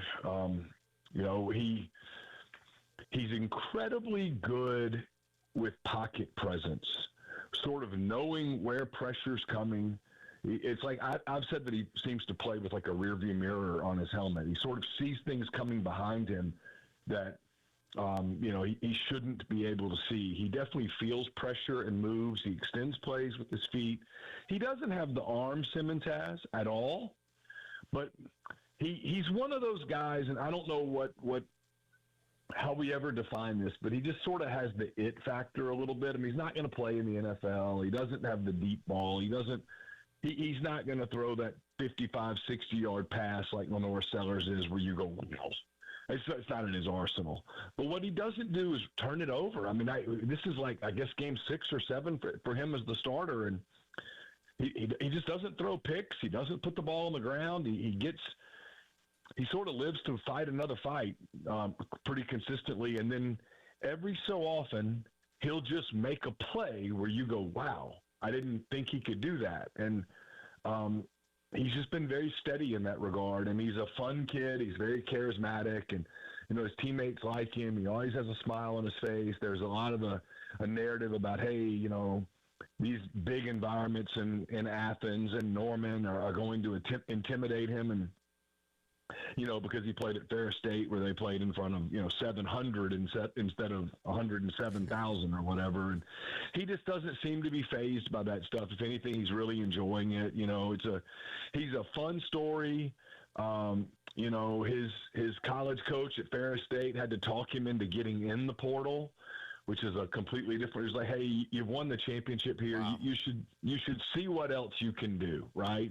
And and he did it, and he's been a really fun story. Again, talking to Neil McCready here from Rebels 24/7, and Trinidad Chambliss garners a lot of the headlines for what he's done running that offense. But Kawan Lacey's put up some phenomenal numbers this year. One thing that stuck out to me, 3rd in the nation among running backs in terms of missed tackles forced. But he's had his ups and downs. Had a great performance against Washington State a couple weeks ago, running for 142 yards, held to 31 yards the next week against Georgia. What do you make of the season that Kawan Lacey's had in the backfield? I think he's their MVP. I really do. They did not. Last year, Ole Miss's team had everything in place to go after a national championship except for a running back. They didn't have that one running back who could do everything. They had a couple of guys who, opposing defenses could kind of guess what was coming based on personnel. Lacey has been so good in pass protection. He's not afraid to stick his nose up in there. He can get you the hard yard. He can extend negative plays to positive plays. He can catch the ball out of the backfield. He's been a godsend for them. Georgia just stopped their running game, and Ole Miss kind of got away from it and threw it and scored on 5 straight possessions. I mean, Ole Miss's first 5 possessions in Athens were touchdowns. They just couldn't get off the field defensively. And then in the fourth quarter, when they finally, had a mistake or two, it cost them. But they didn't lose that game because of an inability to run. They lost that game because they just couldn't get a stop. But he's been great. I mean, you're astute to notice how good of a player he is. Neil, I know that defense lost a lot of guys to the NFL, but felt to me like there were a couple of guys up front on the defensive line, at least watching that Oklahoma game, that are kind of emerging. What have you seen from this defense? Like, who are the guys to know, and how do you feel that group looks maybe now compared to when the season started? They've got 2 elite defensive tackles, Will Eccles, Xavier Harris. Both have played really, really well. Princewell Iman who's Princely's younger brother, has begun to play well on the edge. Suntaran Perkins kind of does different things, but opposing offense is key on him, and so he's been almost a decoy, if you will, defensively. TJ Daugherty, the former Clemson linebacker, has been pretty solid. They've really searched for a second linebacker all year, and their secondary has been shaky. I mean, look, this game Saturday night's a scary spot for Ole Miss a little bit because, I mean, they're going to get their points for sure. And I know South Carolina struggled offensively. I mean, I'm aware of all the angst and consternation as it pertains to Mike Shula and all of that. I get it. But it's still, they have some weapons. Sellers is a really gifted quarterback, big body. This Ole Miss team is not tackled well in space. They are average. I don't know what the average is. It feels like they have 2 to 3 colossal busts a game. It's prevented them from kind of winning some games comfortably.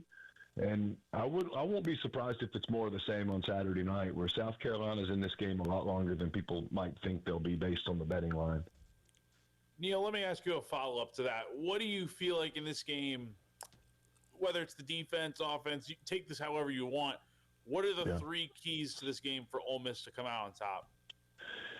I think key one, when you're playing a team that's coming off an emotional loss and a team that, let's face it, I mean, you guys know this better than I do. This season has not gone the way South Carolina had hoped it would go.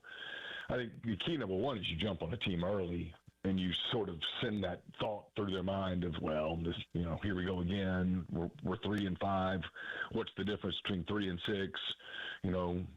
What are we doing tomorrow when we get home? You want them to start thinking about maybe winning a game. That's key one. Key two for Ole Miss is you got to get Sellers on the ground. That's hard. You can't let him get going. And then, key three is kind of two things. One is just you play your game offensively. You don't turn the ball over. And when Ole Miss does that, they score points. They score points on everybody. I mean, Kiffin's just an offensive genius. It's 6 years I've covered him now, and it's incredible. They find a weakness in every defense and go get it. That's just what they do, and they'll do it again on Saturdays. What they do, but. The key thing for them is that you can't have these big coverage bust plays that they've been having where Carolina gets some 77-yard touchdown pass because a safety got lost. You cannot continue to do that. It's playing with fire. And they did it against Georgia, and it finally burned them.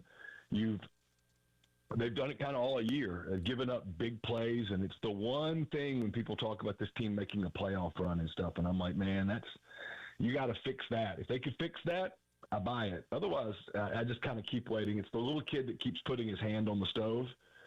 One of these days, that burner's going to be on. Neil, we got about 2 minutes before a hard break. Is Lane Kiffin coaching Ole Miss next season? I don't know. I don't know. Here's the one thing, Les, right, is time. If this team makes the playoffs, if this team wins out, and they're favored in all 4 of these games, if they went out there 11-1, they're no lower than the 6th seed. They're playing at home on December 19th or 20th. In this scenario where they win these next 3 home games, and I'm not giving them to them, but let's say they do for the sake of this argument, that'd be 21 out of 22 home games that Ole Miss has won. You'd have to at least give them a fighting shot, right, on a game on December 21st or 20th.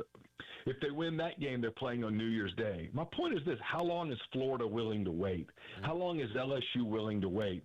Especially if they're not given a firm answer behind the scenes of, yeah, I'm coming. And I'd be shocked if Lane did that.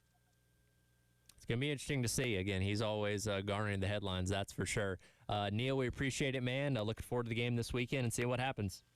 Hey, thanks for having me. Appreciate you guys. Absolutely. Again, Neil McCready there from Rebels 24/7, and again, Ole Miss feeling very good going into this matchup this weekend. We'll see how South Carolina handles going on the road and having to find an upset in the next 2 weeks, either against Ole Miss or against A&M, to still keep themselves in position to make a bowl game, and assuming you can beat Coastal and Clemson at the end of the year as well. So, yeah, this was supposed to be a fun top 20s type of matchup, if not a top 15 matchup, and unfortunately Carolina just wasn't able to hold up their end of the deal there. Yeah, interesting things there from Neil, though, man. Learned a couple things about this Ole Miss team, the path to a possible South Carolina upset. Jack, you're on the road, right? Yeah, I will be driving to Tupelo tomorrow and then heading to Oxford on Saturday. Jack's going to become an Elvis impersonator. And never come back. The plan is to go check out the Elvis things that are out there in Tupelo. Well, I mean, how often am I going to Tupelo? Well, you're going to have to try a fried peanut butter and banana sandwich and get back to us on that and let us know how that tastes. Dude, if I find one out there, I will be trying it, reviewing it, and you guys will be the first to hear about it for sure. Well, Jack, we'll talk to you on the road tomorrow, and we'll get some final thoughts on Ole Miss then. All right. See you guys. Thanks. All right. Coming up next, Gamecock Central Takeover Hour presented by Firehouse Subs. We'll dive back into Ole Miss and what Neil McCready had to say about them. Also rewind to last year's game and relive that on a comfortable memory as the hour rolls along. It's coming up next here on your Thursday on the Game.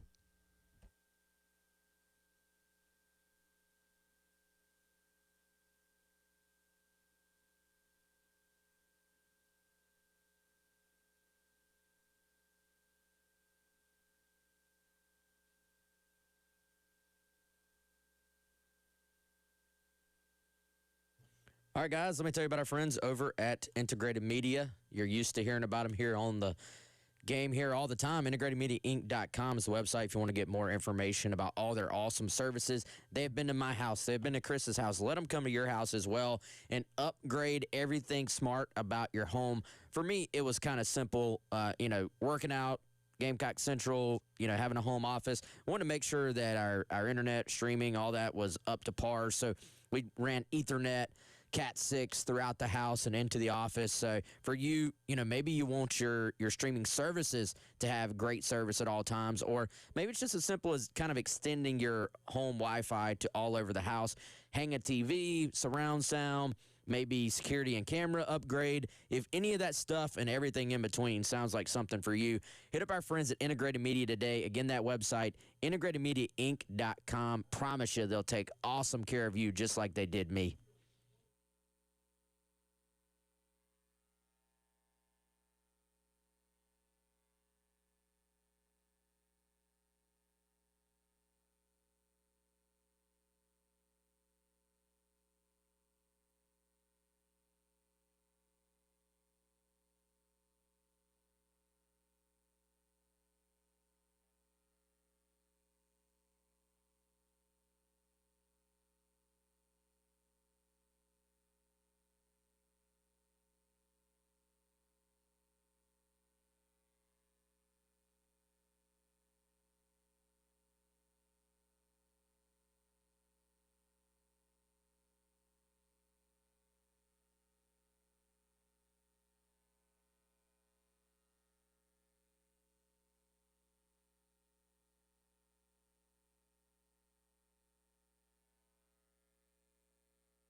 $11 o'clock Thursday morning, Gamecock Central Takeover Hour presented by Firehouse Subs. Tyler, West, and Chris along with you here, getting you set for the Gamecocks and the Rebels coming up on Saturday night. And again, we appreciate Neil McCready joining us there at the end of the Garnet Trust Hour, telling us about this number 7 Rebels team ahead of this matchup on Saturday. I thought it was interesting. I know, Chris, I don't know how much of that conversation you had to hear, but, this is an Ole Miss team that's theoretically gotten through the toughest part of its schedule. They played all their ranked opponents, starting with Carolina. They have the Citadel, Florida, and Mississippi State round out the season. They're a one-loss team who probably could lose one more game and still probably be in pretty good shape for the playoff, but has a very good chance to win all 4 of these games and close it out.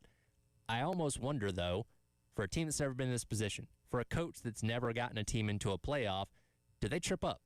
Do they shoot themselves in the foot at some point and blow their own playoff chances, considering the fact they've never been in this situation to close this kind of thing out for? Because it seems like a layup, right? It seems like these last 4 games should be ones that shouldn't be a problem for them. They're favored in all of them, starting with South Carolina. But again, some teams, when they get deeper in the season like this, can become their own worst enemy. Yeah, you look at last year, 3 losses. Take away one of those, that's another playoff team from the SEC. And 2 of their losses were kind of inexplicable, given how those other teams were.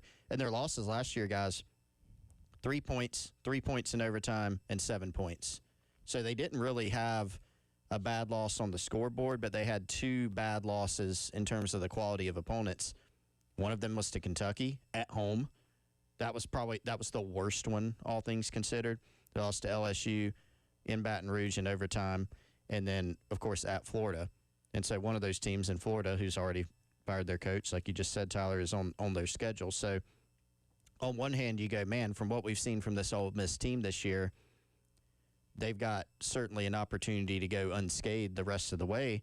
But then if you look back at last year, and then you just think about how college football has been this year in this day and age, the parity in the game, we kind of seen anybody can beat anybody. So, they built in some cushion in these last 4. They probably can't lose 2 of them, especially because of the quality of opponents. But they can lose another one. If you're Carolina, you'd love to play spoiler on that. Sure. Yeah. Now, Ole Miss does not play quite the schedule that some of the other SEC teams do. Mm-hmm. They popped up a graphic during that Oklahoma game. I want to say it was like, if they win this game, chances of college football playoff, they're in like the 70s for Ole Miss. If they lost that game, dipped all the way to like the 30s, I think. So, they have a buffer. They have a cushion, but they don't quite have the cushion. Maybe if you were one of these teams that you were going, man, their schedule's so hard. They have so many good wins already. They could lose 3 and still probably be in. And so, it's interesting. During the BCS era, it seems like this thing would happen where especially if you were kind of a Cinderella, and I don't know if Ole Miss is not a Cinderella where they've just come out of nowhere, but in terms of not being a traditional blue blood, in terms of just like, they popped up another, I guess this is graphic day on the show. They popped up another graphic. It was like Lane Kiffin started 6-1 4 times at Ole Miss. Every other coach since like 1953 or something has done it 4 times. Like, what he's done there is incredible. If they make the college football playoff this year, that is a huge accomplishment for that program. So you do kind of have that pressure building. And so I feel like there would be teams during the BCS era, especially if they were true just Cinderellas. Like, I think there was a West Virginia team at one point where you're going, man, they're going to make the national title. And as that builds, as these guys hear more and more about that's a playoff team, all they got to do is win this game, all they got to do is win that game, that pressure does weird things, man. So I don't know if it's quite to the level during the CFP era as it was when you were talking about teams playing for 2 spots. But I'll be curious to see these teams that are about to do something new, about to do something special. Does that pressure mount? And you just have the fact that it's college football anyway. The margins, even for a team, even South Carolina being double-digit underdog. We saw last week they were double-digit underdog here in Columbia. There are no layups. There are no gimmies. Yeah, and for South Carolina, those margins have been small, even in several of their losses. Vandy game on the scoreboard, not particularly close, but you can go back and look and say, okay, well, my gosh, what? Maybe they still lose if Lenore Sellers plays the second half. Maybe not. Who knows? We'll never know. Oklahoma, close up until halftime. Then Oklahoma pulls away. It's not particularly close. But the other ones are fourth quarter games. You're leading 2 of them in the fourth quarter. And that's the difference ultimately between, we could sit here and argue about it all day, but, could South Carolina, if some of those margins had gone the other way, again, controllable things. I'm not saying, if the ball bounced a certain way or they got luckier, they could actually, funny enough, if everything else is the same, close to the same staff, same everything, you could be sitting here going, Carolina needs this Ole Miss win to be in the playoff hunt. They could be sitting here with 2 losses. Sure. But it didn't go their way. So for Ole Miss, it's kind of the opposite conversation. And there's other, schools that are in a similar boat. Can you not trip up? They've got that buffer. Their loss for Ole Miss is you could say a quality loss. They haven't lost to a Kentucky or Florida this year, but that's what they're going to be trying to avoid. And I almost wonder as well, and we talked about Trinidad Chambliss in the last hour. We can get back into him more as the hour goes along. That's a guy that came from D2 Ferris State, won a national championship. That's legitimately like the best program at the D2 level. They've been winning national championships for a while, and he was at the helm of the team that won it last year. And I get it. It's a different level of football, and you're taking a step up to the SEC, and the talent level and competition level is different. But there is something about being on a championship team, leading a championship team, that it was valuable, right? And here's a guy now as your starting quarterback ever since Austin Simmons went down with the injury in the Kentucky game, that's now leading this team, leading this offense, that has the experience of playing at that kind of level, at a different level, or at that championship level for a different level of football, but still it's a championship level nonetheless. And I wonder how valuable that is for a team like this that's going into uncharted waters, having never been in the playoff and never been in the position to close it out like this. Well, and Neil talked about how Chambliss does have just a little bit of that it factor to him, and it's hard to completely put that into words or articulate what that means, but you kind of know it when you're seeing it. And it's interesting. I would look at a guy like Jackson Dart and say he probably, as we're kind of seeing right now, he's got the big NFL arm. He's the guy, he can make all the throws. He kind of will make some wow throws. Watching Ole Miss just beat the heck out of opponents last year that they were kind of overmatched, where Lane is running these crazy concepts 50 yards downfield on, was it Furman last year? Yeah. That they scored every drive in the first half. And it's all just so vertical, also down the field. And, with Chambliss, it's a little bit more underneath. It's a little bit more get the ball out to the outside. Let's let these playmakers go do their thing. I was looking at some of Parker Fleming, which is Stats of War, some of his stuff. Ole Miss on offense, just in terms of yards after catch, is number 7 in the country, and just in terms of their efficiency in that stat. And so, it's a little bit different.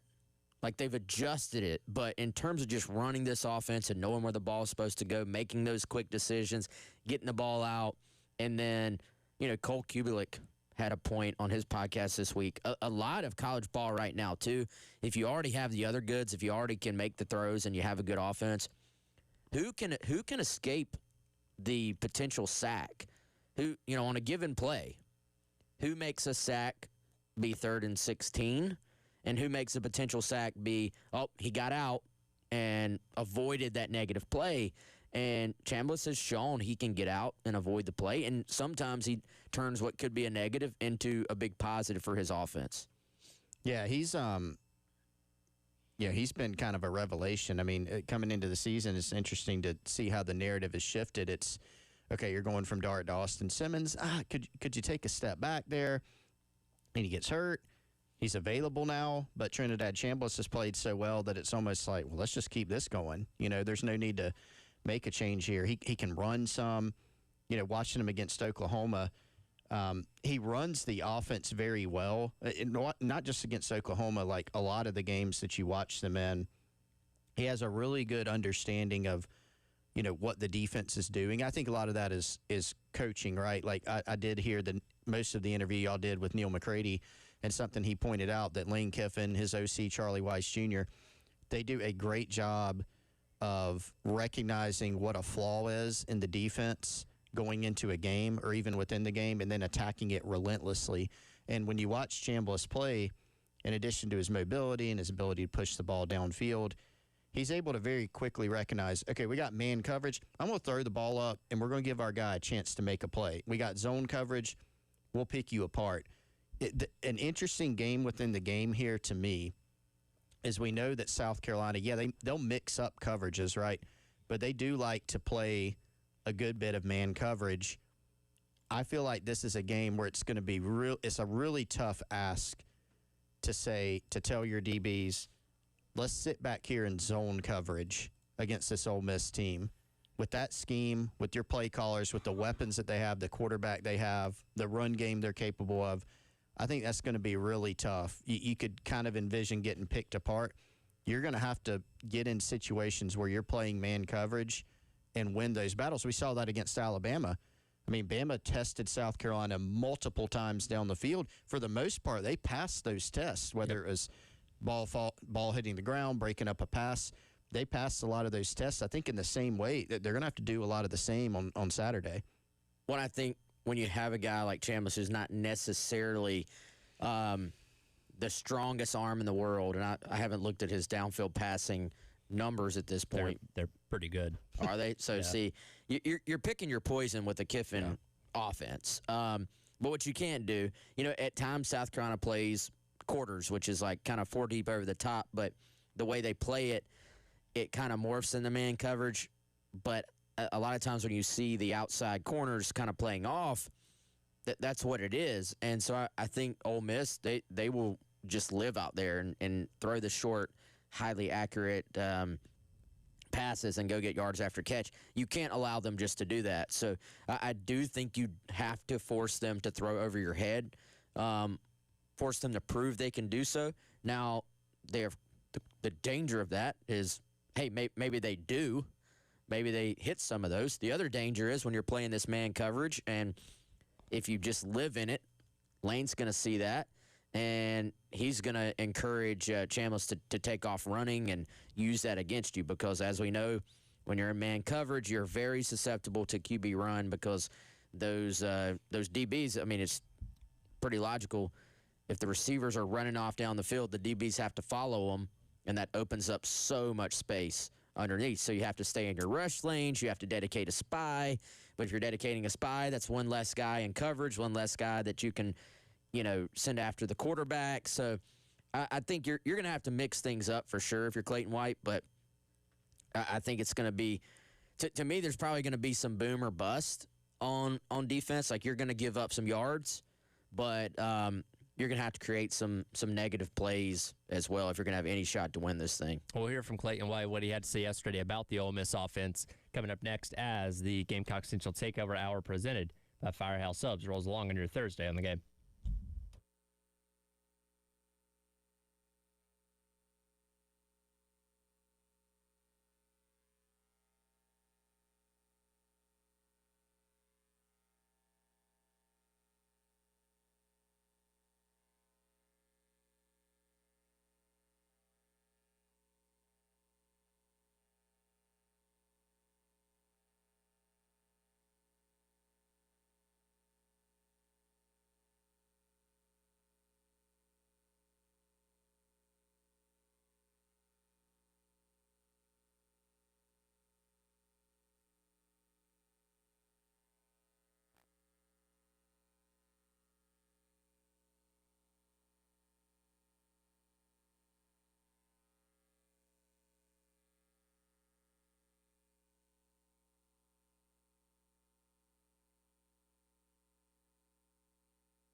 It's definitely easy to say.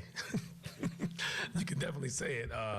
But obviously, Coach Kiffin's been known for his high-powered offense over the years. So I think it's my fifth time, maybe fourth time going against him. So he's always had an opportunity. He always does a good job of putting points up and plays and making you cover the entire field. So this is a different offense than it was last week, so it's completely different coaching style and all that kind of stuff. But our guys understand the challenge that we have, understand the kind of offense that we're facing, and that offense's mindset and their mentality. Welcome back in. Gamecock Central's Takeover Hour presented by Firehouse Subs. Tyler West and Chris on your Thursday. That, of course, the voice of Clayton White, Carolina's defense coordinator, talking to the media yesterday. And anytime you do take on Ole Miss, you have to talk about Lane Kiffin, Charlie Weis Jr., and the explosive offense they're always going to have on a year-in, year-out basis. And we were talking about Trinidad Chambliss there in that last segment, and to follow up on his numbers for downfield passing, which are really good.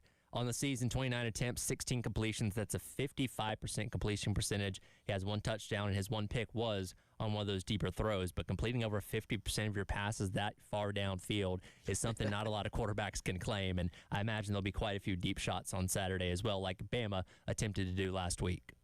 Well, to Clayton White's point there, make you defend all the field. What does that mean? That means at the end of most of these games, you watch some games, you go, wow, they didn't really throw any deep balls. Or you say, wow, they didn't really attack the perimeter. Oh, they didn't throw any to the middle of the field. When you play Ole Miss, most of the time, you're going to look at it and say, they attacked every blade of grass, basically. And, to me, it's not Mike Leach completely. Mike Leach would have been okay throwing the ball every time, but he would always say, like, his idea of balance was not 50-50 run pass. Balance is that you force a defense to basically guard all the field. And so I think what Lane and these guys do so well, they're going to have a little different wrinkle for you. They're going to have a way to attack you based on what you do schematically, based on your personnel from week to week, but they also are just going to take what is there. If you play, like, for as much, sometimes people who are, like, called geniuses, they want to prove to you that they're a genius and they want to overcomplicate things. I feel like one of Kiffin's greatest strengths is that he's completely okay with simplifying and saying, hey, we're going to make this easy on our guy. So if you play off coverage, you're going to see them throw the quick hitch over and over and over, until you stop it. To Neil's point, they have a bona fide stud at running back this year as well. Kwan Lacey he's a beast, only way to say it. And it's a completely different offense than last year, but in a lot of ways, they're still just going to attack you, and you're going to be on your toes, like, all game when you face this guy. Yeah, I wanted to make sure I said this at some point before the show's over. They have many weapons.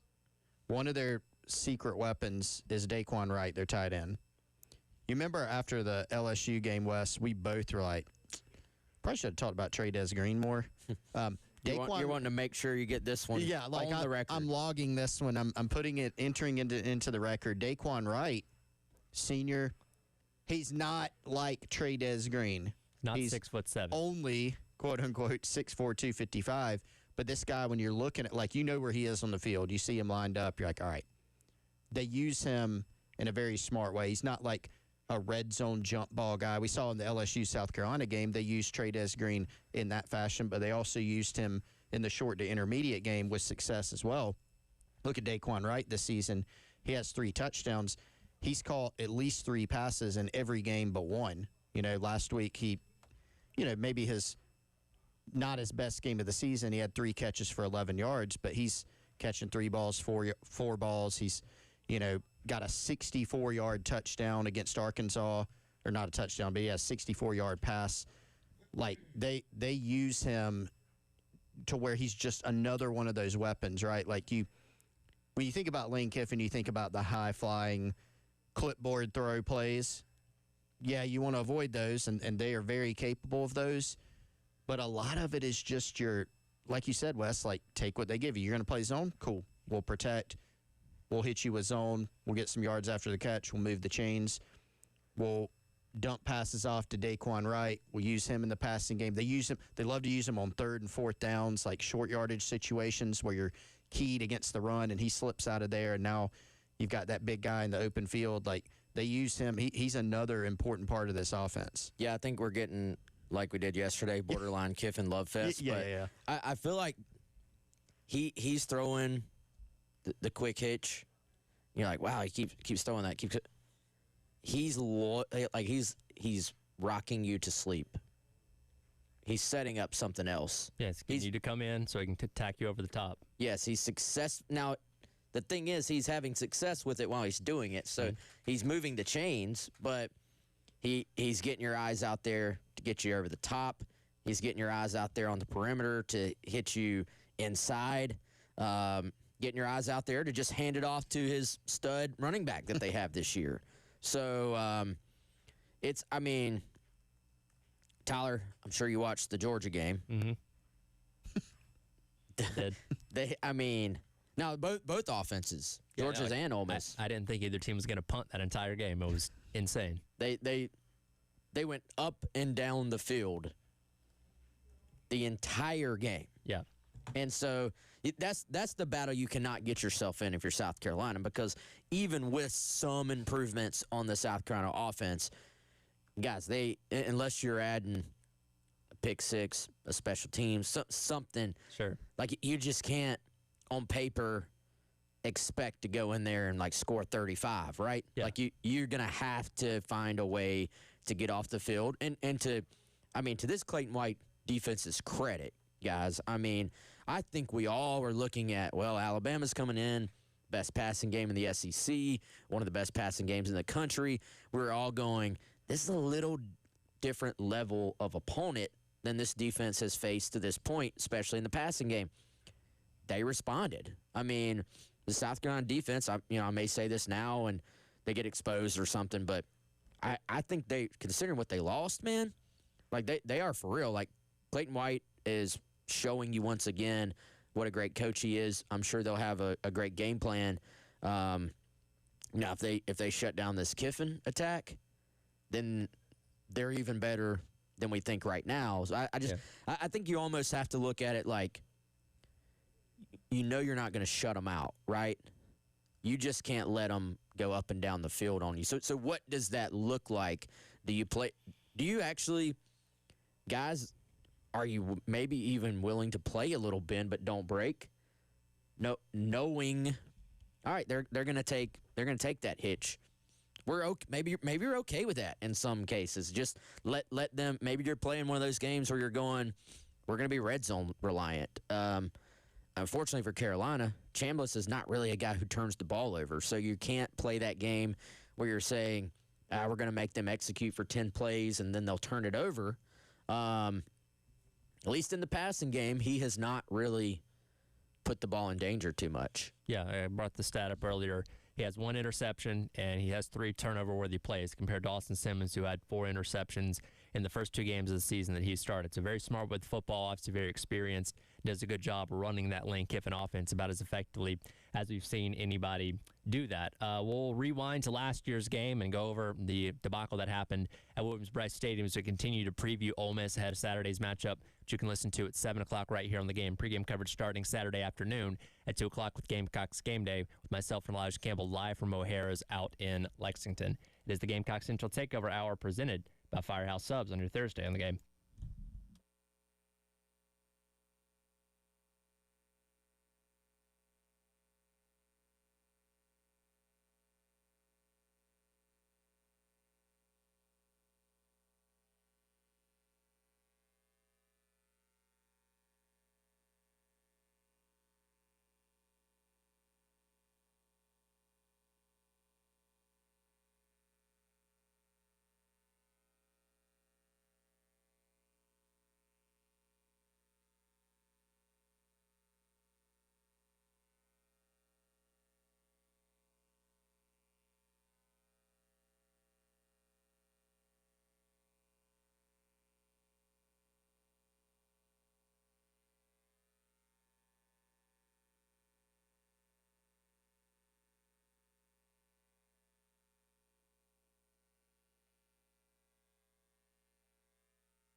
Welcome back in. It is the Gamecock Central Takeover Hour presented by Firehouse Subs. Tyler West and Chris, along with you here on your Thursday on the game. Reminder tonight, Carolina calls. Coach Beamer and Todd Ellis, 7 o'clock. You'll listen to right here on the game, and that'll lead straight into Thursday night football. Coverage beginning at 8 o'clock for the Ravens and the Dolphins. Kickoff at 8:15 as we get, I believe, week number 9 of the NFL season underway, starting with Thursday night football. It's time to rewind to the last time that South Carolina and Ole Miss played, which was just a year ago, right here at Williams-Brice Stadium. And this is usually the point where I play a highlight of something good that Carolina did in that game. Unfortunately, Carolina didn't really do a whole lot good in that game, as it was a 27-3. I don't know if bludgeoning is the right word, but it feels like the scores were more lopsided than the 24-point final that it was. And really, Carolina lost this game early. In the first 2 drives, Carolina won a combined 7 plays. They were in the fake punt on the first drive. Robbie Ashford fumbled on the second drive. Ole Miss turned those into 14 points, and it was kind of over from there. And, again, that was off a bye week. Regarded as probably one of the worst losses of the Beamer era, certainly an ugly game all around, and just one that was not fun to be at and watch in person. Yeah, guys, I remember early in this game, the vibe in the stadium after those 2 quick Ole Miss scores. I mean, vibes just dropped to 0. And it was like, even if you were watching the game, there was a couple, South Carolina had a 4th down stop where Ole Miss went for it, and there were a couple of, because we've all watched games where one team makes some plays early on. It looks like they have just a stronghold on the game, and kind of that 14-point number where you're down 14-0. But if you can answer and make it 14-7, you're going, man, it's still early. And it felt like even when South Carolina had a couple of opportunities to answer, the answers just did not come. And as the game went on, even, I was sitting there going, like, is Kiffin going to try to run this thing up? I was like, man, Kiffin's being too mature. I don't like this. He really, I felt like, kind of just went, all we got to do is not screw this up. And they kept scoring, but it didn't really feel like they were being too aggressive about it. It was my vibe looking back. You had it could have been worse. You had the Juice Wells fumble going in at the goal line. That was the one loud cheer of the day. He wanted it too bad. He did. He did want that one bad. Still has never caught a touchdown at Williams-Brice. Is that right? That's right. That's Weird. crazy to me. Insane. But he was Ole Miss's leading receiver that day. Did y'all know that? Yep. 97 yards receiving on 3 catches. And because he would have gotten credit for the yards when he fumbled. Yes. So, yeah. Yeah. I mean, the crazy Ole Miss was 3 for 13 on 3rd downs and 1 for 3 on 4th down. That's kind of one of those things. If you told me that before the game, I'd be like, whoa, Carolina might win this It's a close game, yeah. But because it was already I felt like Ole Miss just managed to the score. They were like, they really did. This defense is shutting South Carolina down. We're not going to put them. We're going to try it, especially after they went for that first 4th down and didn't get it. They were kind of like, well, maybe we shouldn't do that. And it was a game of missed opportunities for Carolina as well. They come out of halftime. They were down 24-3 at that time, miss a field goal early in the 4th quarter, go on a long drive, throw an interception down in the red zone against Ole Miss. And again, you have a swing there of potentially 10 more points, which does make that game at least a little bit more interesting. But again, you weren't able to capitalize to finish off those drives. And again, Ole Miss didn't play their best game by any means, but that defense last year, which was a lot more dominant than their defense is this year, played perhaps one of their best games of the entire season, holding Carolina at bay. And they're able to walk out of here with a victory. Yeah, and I think, to your point, Wes, when Carolina had a chance to, the beginning of the game obviously did not go well for you at all, because you look up and the first quarter's about up and it's 14-0, but you didn't have answers when you needed them. After Ole Miss goes up, 7-0, you fumble, then they immediately answer with a touchdown. Now it's 14-0. Okay, you get the ball back. You're down 14-0, tough hole to be in. What can you make happen? Well, 3 and out, and the defense did get some stops. Like if you look up and down kind of the play chart, the drive chart, Ole Miss had a 3 and out, a 4 and out, 5 play drive, where they didn't get anything, but Carolina just wasn't able to answer. They had how about this, Tyler? I know you like weird drives. Yep. So Ole Miss fumbles after that the Juice Wells fumble. Now it's late in the game, right? It's 24-3, getting towards the fourth quarter. You're not feeling great about it, but it's a big play. The stadium gets keyed back up. Can you go do something? Carolina embarked on a 10-play, 19-yard drive. It's a weird one. For 4 minutes. How does that even happen? And had to punt, and then Ole Miss answered with a field goal, and now the game's kind of officially over. Yeah. Well, it was just a weird, they 2 incomplete passes, an explosive pass, an explosive run, a sack, a first down pass, a penalty, just like a weird drive. There had to be some kind of penalties involved in that. Multiple. But I had forgotten. Carolina also had on that drive, they had an offensive pass interference. And I feel like if you have an offensive pass interference, that drive is done. Yeah. Like, if you have an offense, just go ahead and punt. Just punt it from there. I feel like you never see teams recover, like 15 yards on offense, and it was a third and 8. South Carolina had a 5-yard gain to set up a 4th and 3, but it got wiped out. 15-yard offensive PI. Whew. Now, was that more legit than Mazio's PI against LSU? Still trying I don't to figure remember out. the play, but it had to be. Yeah. Anything was more than that. But, yeah, I mean, so you look at it, and because of how the game went, it's hard to even get a great comparison. Same play callers for both schools. Like you said, Wes, I got this. Not same play callers for South Carolina offense. Not for offense. I'm talking about Ole Miss's offense versus South Carolina's defense. That's the only thing I'm talking about here. Yeah. I should have said that. So if you're kind of looking for, how did last year go? Well, it went a certain way, but it's kind of because of how the game went. Like, I got that same sense last year when I think about it now. Ole Miss did kind of sit on the ball a little bit more, which is kind of surprising, frankly, because of the guy on the other side, Lane Kiffin. I kind of expected something different, but if you're Carolina, you're in a hole. It's more like, don't mess this up. Sellers was banged up for South Carolina offensively. He was obviously not 100%, so that's kind of how they could play that game. It'll be interesting to see, this time, what is that like? Because Carolina actually defensively did some good stuff at times in the game, but Ole Miss made a bunch of key plays, and they were constantly playing from ahead. They had good field position. So it's kind of tough to measure it. If you're Carolina, that's obviously what you have to avoid. You have to go get the stops, and then you have to do a better job of playing complementary football to where you're not, going backwards, having these short drives, 3 and out. That's what you got to avoid. And I will say, we look back on this game, as ugly as it was, as kind of like a spark point thereafter for what Carolina ended up doing the rest of the season. They would go to Alabama.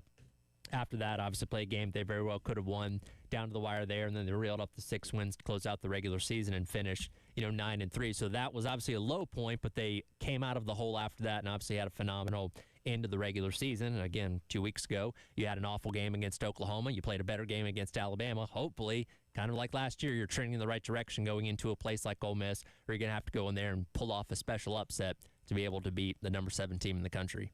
And I will say this, Ole Miss has been in a lot of close games this year. Like, they've won them, but they've been in a bunch of close games. This is another stat that if I told you this, you'd be like, what? South Carolina actually had more first downs in the game, which seems impossible. They rushed for 151 yards in the game. However, you look at it, you go, Rocket Sanders, 8 for 29. Is he coming off an injury that week? Feel like he was banged Either up. did or got banged up during the game. Yeah, 3.6 yards a carry. Oscar, 9 for 34, 3.8 yards a carry. Jordan Howell got some run in this game. I actually don't remember that. 4 for 19. The carries were all spread out. Sellers, 15 for 55. And you completed 20 of 32 passes, but it was only for 162, 5.1 yards a pop. So you're really not able to get the ball downfield. There was, from what I guess I don't really remember this, just not really many explosives from South Carolina in this game. No big plays. And, that team last year was certainly one that was reliant on making big plays if you were going to win a game like this, and they just did not happen. We'll take a look at what's going on in the Bayou and how messy the situation is with the LSU coaching search and who's calling the shots on who gets hired. We'll dive into that coming up next. To wrap up the hour, it's the Gamecock Central Takeover Hour presented by Firehouse Subs on your Thursday on the Game.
The first question is absolutely correct. We are not going down a failed path. And I want to tell you something. This is a pattern. The guy that's here now that wrote that contract cost Texas A&M $70-something million. Right now, we got a $53 million liability. We are not doing that again. And you know what? I believe that we're going to find a great coach. Welcome back in. It is the Gamecock Central Takeover Hour presented by Firehouse Subs. Tyler West and Chris wrapping up the hour here on your Thursday. That was the voice of the governor of Louisiana, Jeff Landry, talking yesterday at a press conference about the search for a new head coach at LSU. Did you say governor? The governor. Yeah, you gave a little bit. Okay, I thought so. Didn't know if that was a slip or. Which, by the way, if I just played you that clip and asked you what state is that guy the governor of, easily Louisiana. Yeah, that sounds like it. Easy guess. So I got a notification on my phone from The Athletic about 30 minutes ago, and I think this encapsulates this whole situation perfectly. The headline is LSU was the coaching carousel's best job. Then Louisiana Governor Jeff Landry grabbed the mic. This thing is looking like a mess. Again, he's referencing Scott Woodward, who is the athletic director that did hire Brian Kelly and now has to pay him the $53 million buyout. Also the same guy that hired Jimbo Fisher and paid him the still record historic $77 million buyout at Texas A&M. The school does not have a president right now, which is why, Governor Landry's involved in this whole thing. As great of a program as that is, as many resources you may have, I don't know how many coaches are going to want to touch this mess that's going on at LSU right now. I know. Now, did Landry, was he saying that Brian Kelly and Jimbo Fisher had the same agent, or was he saying that Jimbo and Scott Woodward had the same agent? I don't believe Brian Kelly's a Sexton guy. No, he's Trace Armstrong. And I believe Jimbo is, so I don't think he's talking about those two having the same But agent. he seemed to kind of, he talked about, he almost gave off this vibe of, we're going to hire a coach that doesn't even have an agent. Like he kind of gave that off. And it's like, well, actually, like, if y'all want Lane Kiffin, that's a Jimmy Sexton client. And so are a bunch of the other ones. Maybe Ed O doesn't have an agent anymore because he's not a coach.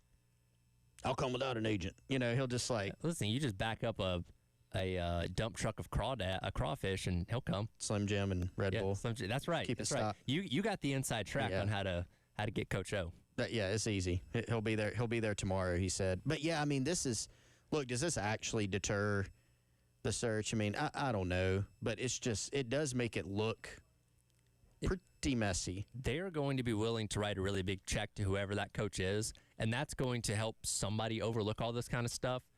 But that's still an area of concern, right? This is messy in a lot of different areas that most programs aren't having to deal with when it comes to their coaching searches. Again, great job. High-level program with a lot of good history, but man, this is not how you start off a coaching search. Well, when you get politicians involved in stuff that they don't probably really know all the ins and outs of, you get quotes like this. So, did he have the same opinion when Brian Kelly was hired? Was he the governor when he was hired? I don't even know. We really, all of us in sports, do a great job of taking the low-hanging fruit when something doesn't work out. Well, did you feel the same way, or were you applauding them? A lot of people, I don't know, I don't even remember how I felt. I was probably in the category. A lot of people were applauding, oh, that's a big boy move. That's a blue blood move. You took Notre Dame's coach from them. Talk about just putting forth the fact that you are a top program in the SEC. You're willing to spend money. You have high expectations. We all applaud that. But now we're going, well, how are you paying a coach $53 million to go away or whatever it is? And so, I don't know. It just seems to me it's kind of performative. It's very easy to say that now. My man mentioned the president within 3 sentences of this quote. Yeah. So, yeah, it's a show. I agree. Are they actually going to get a coach without a big contract, with said contract probably containing a big buyout? Well, you're not going to get the coaches at the top of their hot board. Right. That's where you go. You can probably get a coordinator somewhere that's never been a head coach before for a steal, but that's likely not what they're looking for. And now there is, we're trying to figure out if this thing's going to deter somebody. So for somebody, let's say it's a Lane Kiffin. This is like Auburn-esque behavior. You know how weird their coaching searches and situations are there, except they normally kind of do it behind the scenes and it leaks out. This is like out in the open. If you're Lane Kiffin and see that, aren't you maybe like, maybe I'm good? Because Lane kind of marches to the beat of his own drum. Does he really want to deal with that, or does he just want to keep being the king of Oxford, or the king of Gainesville, or name your school? Yeah.